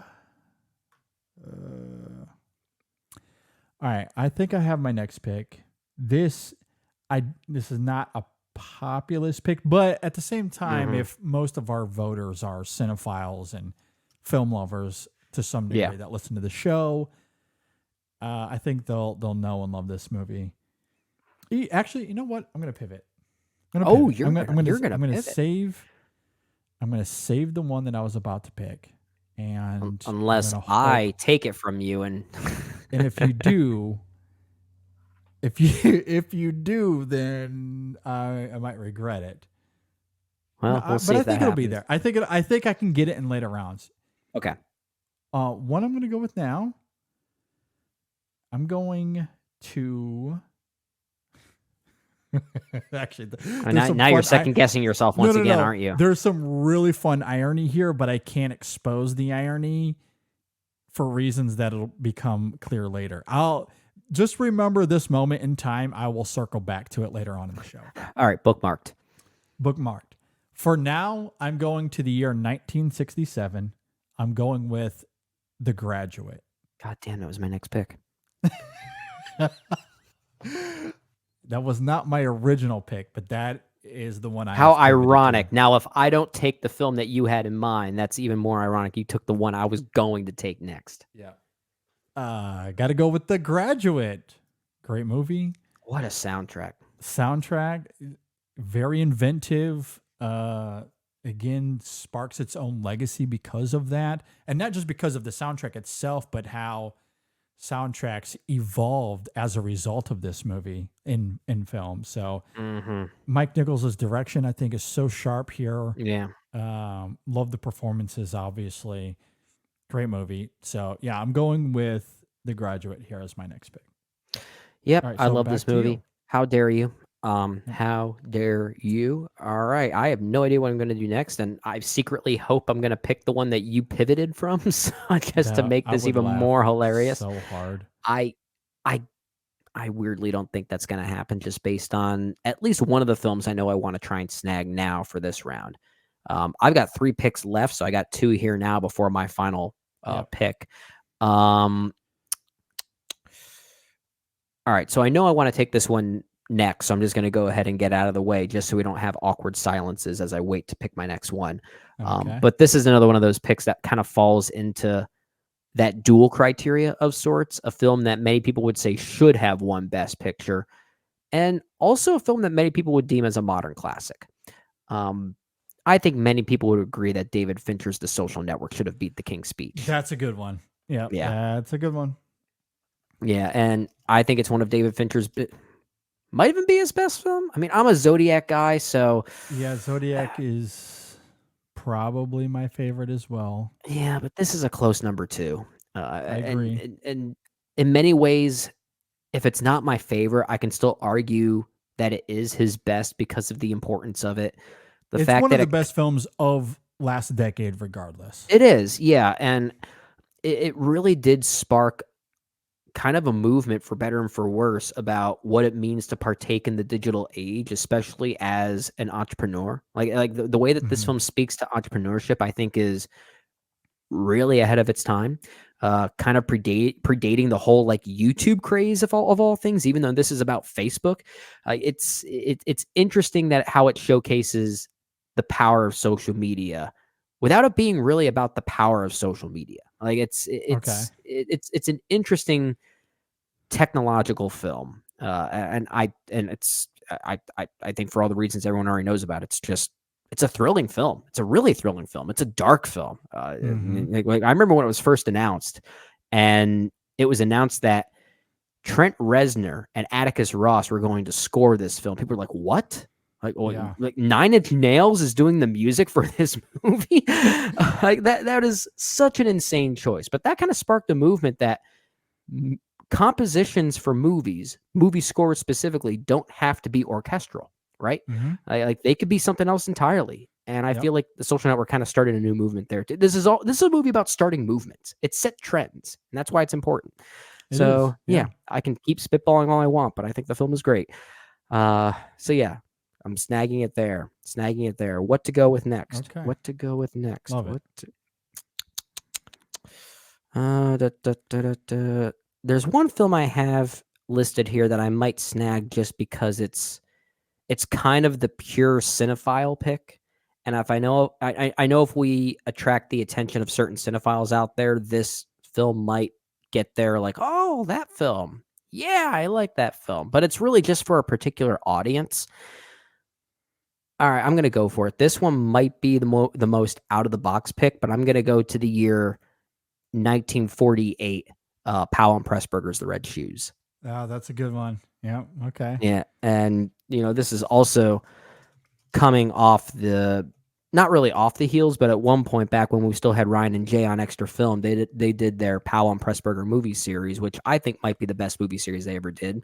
They might say Robert Altman, but I was a much bigger fan of their conversations of Powell and Pressburger, because they're basically hitting some of the greatest films of all time and representing two of the greatest filmmakers of all time, especially two of the most ahead of their time filmmakers, like just what they were able to do technologically speaking in the 1940s. And The Red Shoes was one of their films that did garner a Best Picture nomination. Yeah, it did. It did not win. It lost to one of the many iterations of Hamlet, an iteration I did not see. Many people would say this is Powell and Pressburger's best. I'm still more of I love A Matter of Life and Death. That might still be my favorite, but this is a close second, and has one of the greatest musical sequences of all time. One of the best directed musical sequences of all time. That ballet sequence is God. Like we talked about Citizen Kane being a movie that's loaded with sequences and shots that just blow our minds. Like how did Orson Welles do that at that time? I have the same reaction to The Red Shoes. There are certain sequences there. I just don't know how Michael Powell and Emmerich Pressburger were able to pull that off. So yeah, I sort of the cinephile pick, but adds a little diversity here. And I think it's a wonderful film as well. No, I love that pick. I mean, it was certainly on my list here. I struggled with it as well because I wasn't sure how much it would help with the vote. And I look, that might be a misguided question because again, I don't know. Yeah. The people voting here that have seen the film are obviously going to be big fans of it. So it might be a risk worth taking. So, I mean, it's a great film, obviously. Well, I took it because, and I knew if I wanted to take it, I wanted to wait a little bit later if I had the opportunity to take it. Yeah. Because given what I still have on my list, I might have enough popular films here to offset that kind of risk. No, and I felt like it was the right time for it. That's a good call. All right. I really like that. So I'm down to my last two here. We have 3 films left out of 17,000 we could pick from, right? All right. And I know which 2 I'm going to go with here. Okay. Unless I do any sort of last minute changing. I don't think I am though. Don't overthink it. All right. For my first film, I have to go with a pair of filmmakers that I love. Absolutely adore them. Oh, I feel like they should have had a Best Picture at some point. Well, a pair of filmmakers. So I know where you're going. They do have a Best Picture. They should have 2 or 3. Yeah. Who knows? Anyway, they should have won in 1996 as well. Yep. Let's think about taking that. Fargo is my next pick here. What a film. What a movie. What a movie. Movies are good. What a movie that secretly reveals itself more and more every time you watch it. Like the It's more I incredible. watch this, the more I realize just how much of a comedy that it is. It's very funny. Yeah. And that's the brilliance of the Coen brothers. And this feels like a little bit of like a microcosm of everything that makes them great, in the sense that it has some biting one-liners, Yeah. some great satire, some biting and gripping drama at times, music that's memorable. Like it has like the aesthetics, the cinematography, like everything that defines them as filmmakers is there in one movie. And it's brilliant. It's utterly brilliant. It's wonderfully edited. The performances are great. And just one of the most memorable endings of the 90s as well. Oh gosh. I gotta love it. So, and it's an ending you don't really expect. Like in the moment, it almost feels like that film's conclusion is kind of anticlimactic, given the bombacity and the thrilling nature of it. But that's kind of what makes the ending so brilliant and so subversive. Like for this really dark and darkly funny movie as well. It ends on like a very tender and poetic note, a very loving note, honestly. And you don't really expect that given where it was going. I know. Just to like, I just love how eclectic these films are, right? I know. Because you go from Blood Simple to Raising Arizona. Two films could not be more different. I know. To Miller's Crossing, to Barton Fink, some tonal similarities there. Yeah. And then you get to 96 with Fargo, and they follow that up with The Big Lebowski and Oh Brother, Where Art Thou? Like, what? I mean, but it's like incredible. In the moment, you think, yeah, those are nothing alike. But you watch them back to back, and you become like really closely tied with them. You start to realize, oh yeah, they are kind of similar, aren't they? Yeah, I love that. Absolutely. Me too. A great filmmaker knows how to change tonal course like that so rapidly, and yet at their core, you could still sense, oh, they come from the same mind. Yeah. Like I feel like another great example is someone like Paul Thomas Anderson. He's also very good at that. Yeah. Like Inherent Vice is nothing like Phantom Thread, and yet they feel like they came from the same filmmaker. Yeah, like absolutely. I love that. And the Coen brothers are doing that every single time. I agree. So I feel like we had to have the Coen brothers represented on here. Yeah. So I'm going to go with Fargo. And then my last pick, I'm going to go with a modern movie. And there are several here to choose from. That, I threw out the question on Twitter, and there were two films that stuck out as far as we got a lot of responses for these. However, I'm gonna pivot slightly. I'm actually gonna choose a modern movie that's neither of those two movies. Okay. And the reason is because I feel like this movie I'm about to pick, I think might actually have an even broader appeal, even if we didn't get as much engagement on that one tweet asking for people's responses. Yeah, to because this. that tweet is only targeting a certain subset of our followers, depending on who's online at that time. Yeah, who's online at that time? Yeah. You don't know. Absolutely. Yeah. And I'll just go ahead and list those two films. The two responses we got the most of the modern movies anyway was La La Land and Phantom Thread. A lot of people, a lot of fans of those two movies. Yeah.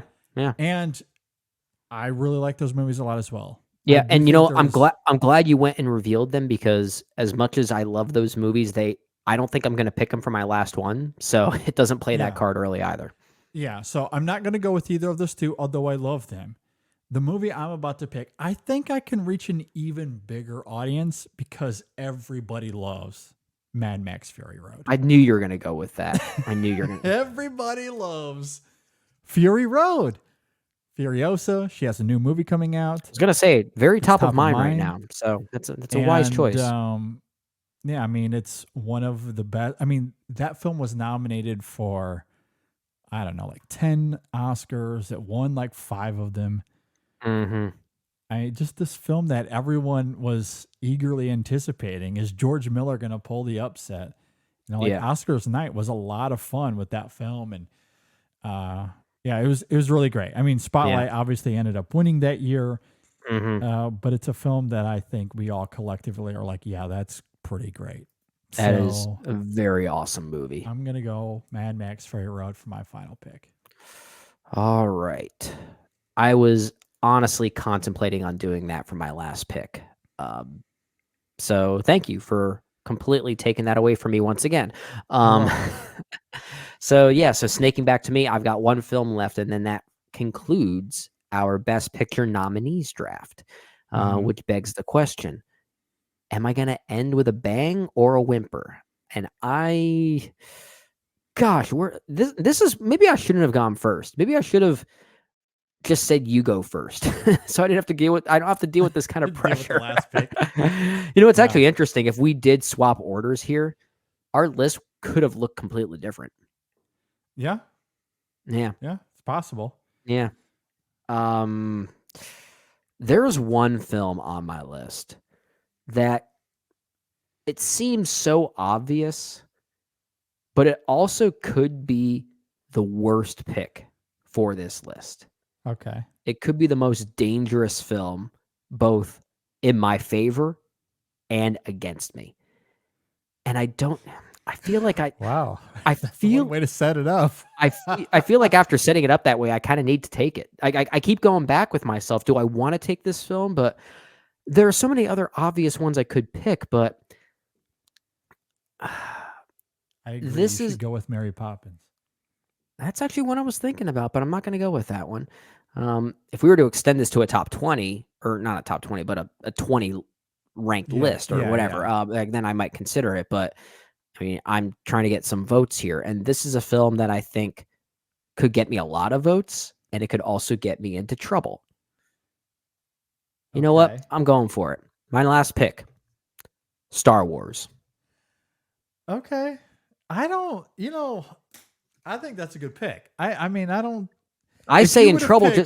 If you picked The Last Jedi, then yes, I would agree with you. That's a controversial pick. But Star Wars itself is such a questionable fandom right now.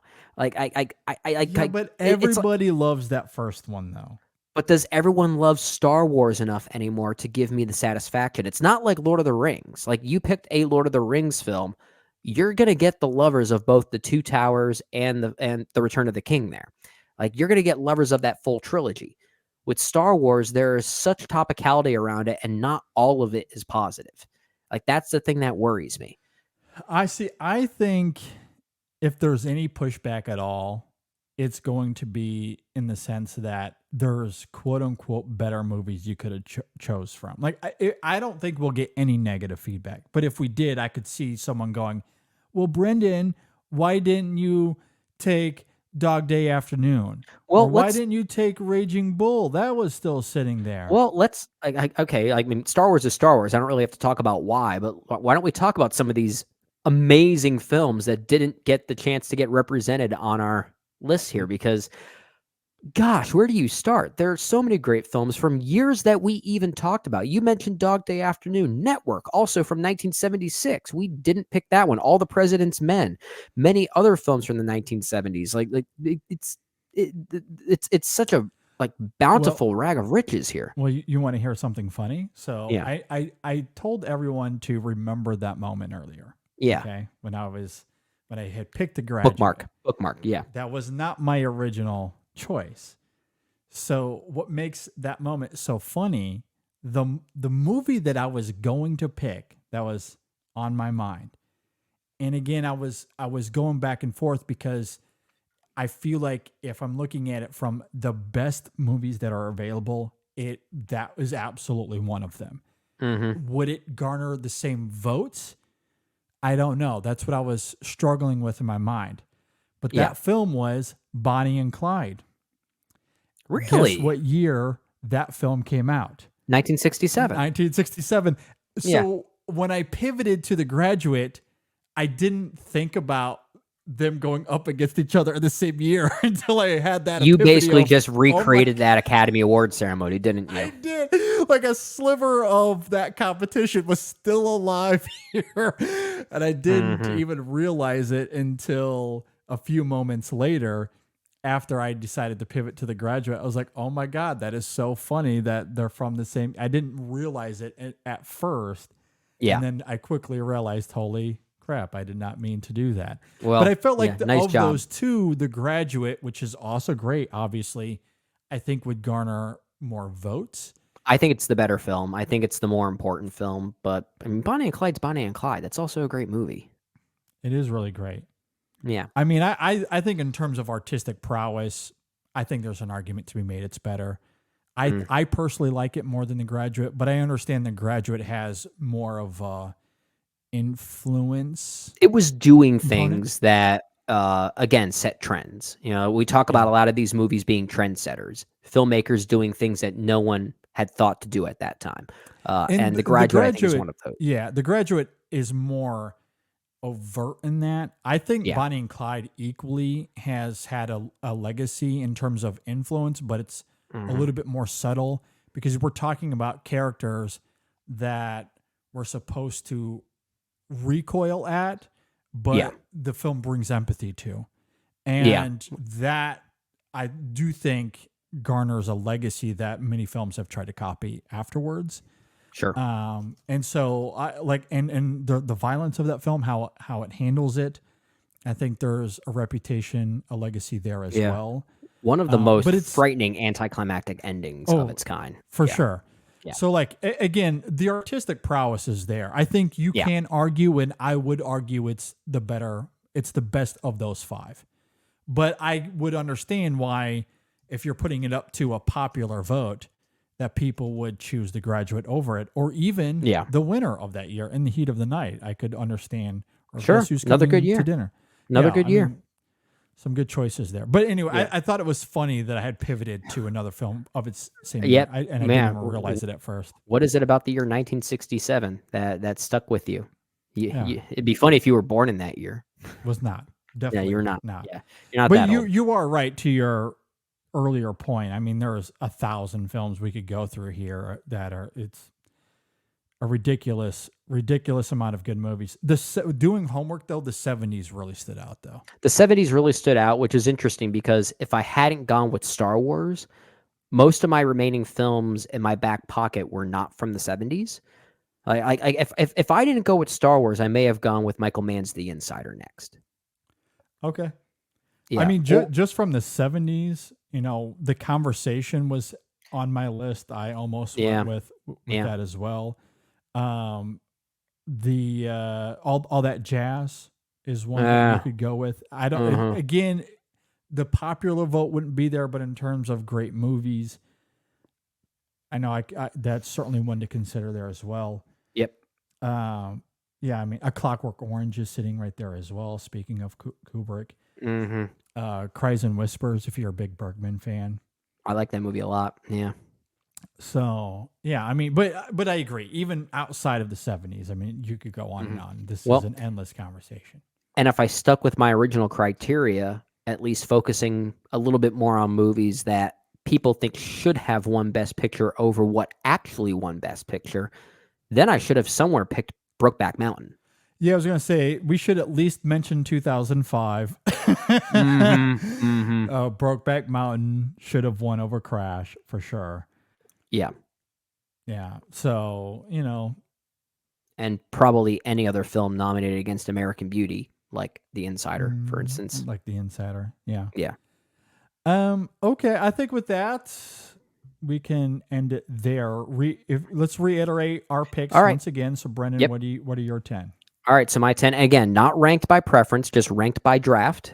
We have Pulp Fiction, Goodfellas, 12 Angry Men, E.T. the Extraterrestrial, There Will Be Blood, Taxi Driver, Doctor Strangelove, or How I Learned to Stop Worrying and Love the Bomb. Got to get the full title in there. The Social Network, The Red Shoes, and Star Wars. All right, and for my 10, I have The Wizard of Oz, that little movie. Citizen Kane, Apocalypse Now, Raiders of the Lost Ark, The Exorcist, Fellowship of the Ring, Jaws, The Graduate, Fargo, and Mad Max Fury Road. Well, it's Are going my to be a 10. fun competition. Fun It competition should once be again. a fun one as well. So let us know what you think of our picks here. Who has the best draft? Reach out to us. You can leave a comment below if you're watching on YouTube. You can reach out to us on social media, Facebook, Twitter, Instagram. You can email us InSessionFilm@gmail.com. But let us know who had the best draft between Brendan and I, talking best picture nominees that did not win the Oscar. Awards on the brain. Awards on the brain. I know we're about a month out, a little less than a month from this year's Oscar ceremony. That weirdly feels like a long time away, given when those nominations came out. I know. It's always that. Like, you get the nominations, and then the ceremony is like 13 months later. It's ridiculous. Yeah, it's like by that point, the regular people who just tune in for the Oscars are like, I forgot about all these movies. Never heard of them. I know. And then it doesn't help that Neon is like, yeah, that movie that was nominated for Best Animated Feature, Robot Dreams, that's coming out in June or May. I think May or June. May. It's coming out in the summer. Maybe they think they have a summer secret hit on their hands. I don't know. Yeah. I mean, as far as, I don't know. If you look up that date, there's nothing coming out that weekend. So it makes sense as to why they chose it. There's nothing really to compete with at this point. So we could have the Boy and the Heron situation. Or like a Godzilla -1 situation. Yeah, they saw what Miyazaki did and said, hey, maybe we can replicate that. Because it's a pretty open weekend as it stands now. So it could go to number 1 at the box office. So, yeah, who knows?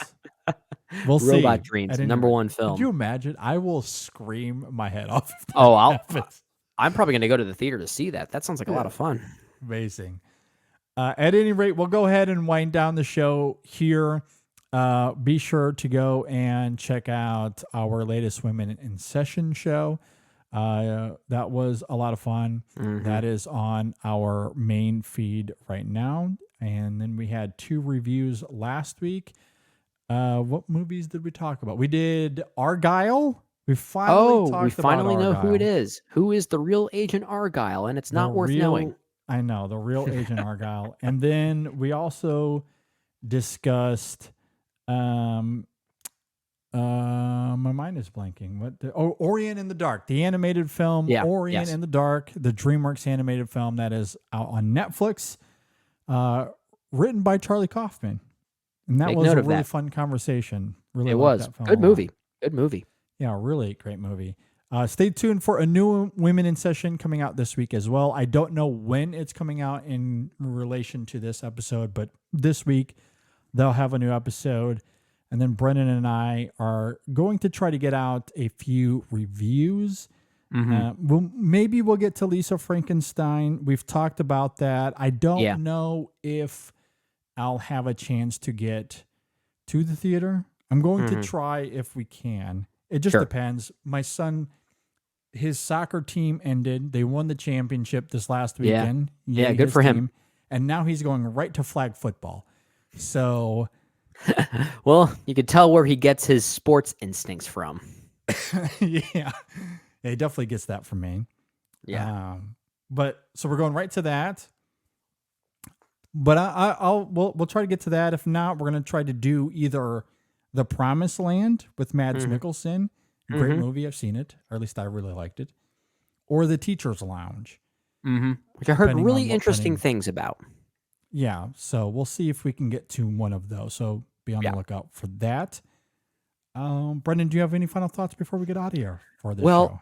We are recording this on February 12th, so it's not quite Valentine's Day, but for those who are going to celebrate with their loved ones and their partners, hopefully you have a great time doing so.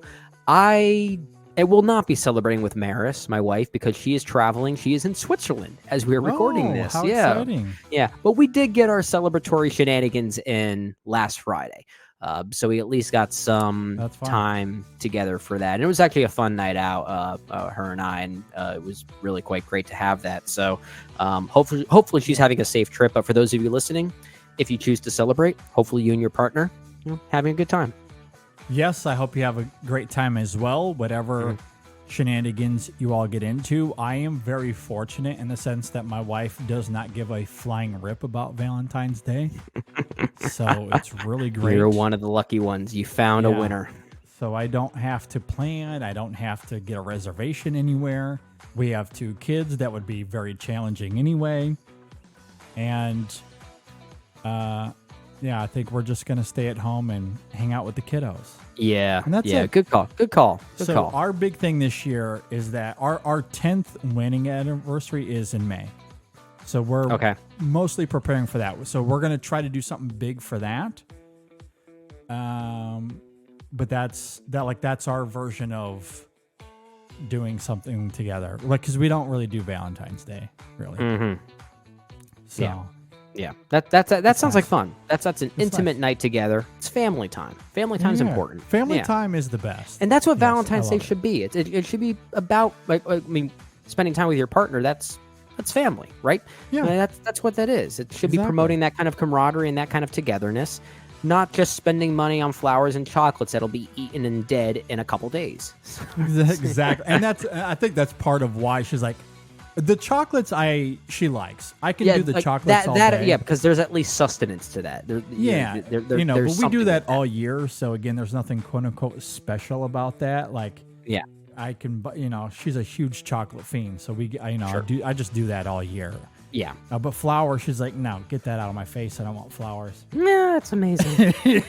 Genuinely, actively does not want them. That's hilarious. So it's real nice. Like, just come home, help me with the kids, make dinner. Like, that's good enough. And I'm more than willing to do that. So, Jeez, yeah. so it's great. At any rate, however you celebrate, we hope everyone has a great Valentine's. However you celebrate. Thanks for listening, everybody. Be sure to follow us on social media, Facebook, Twitter, Instagram. Again, you can email us. If you're listening on Apple Podcasts or Spotify, please rate and review us there. It really helps out the show.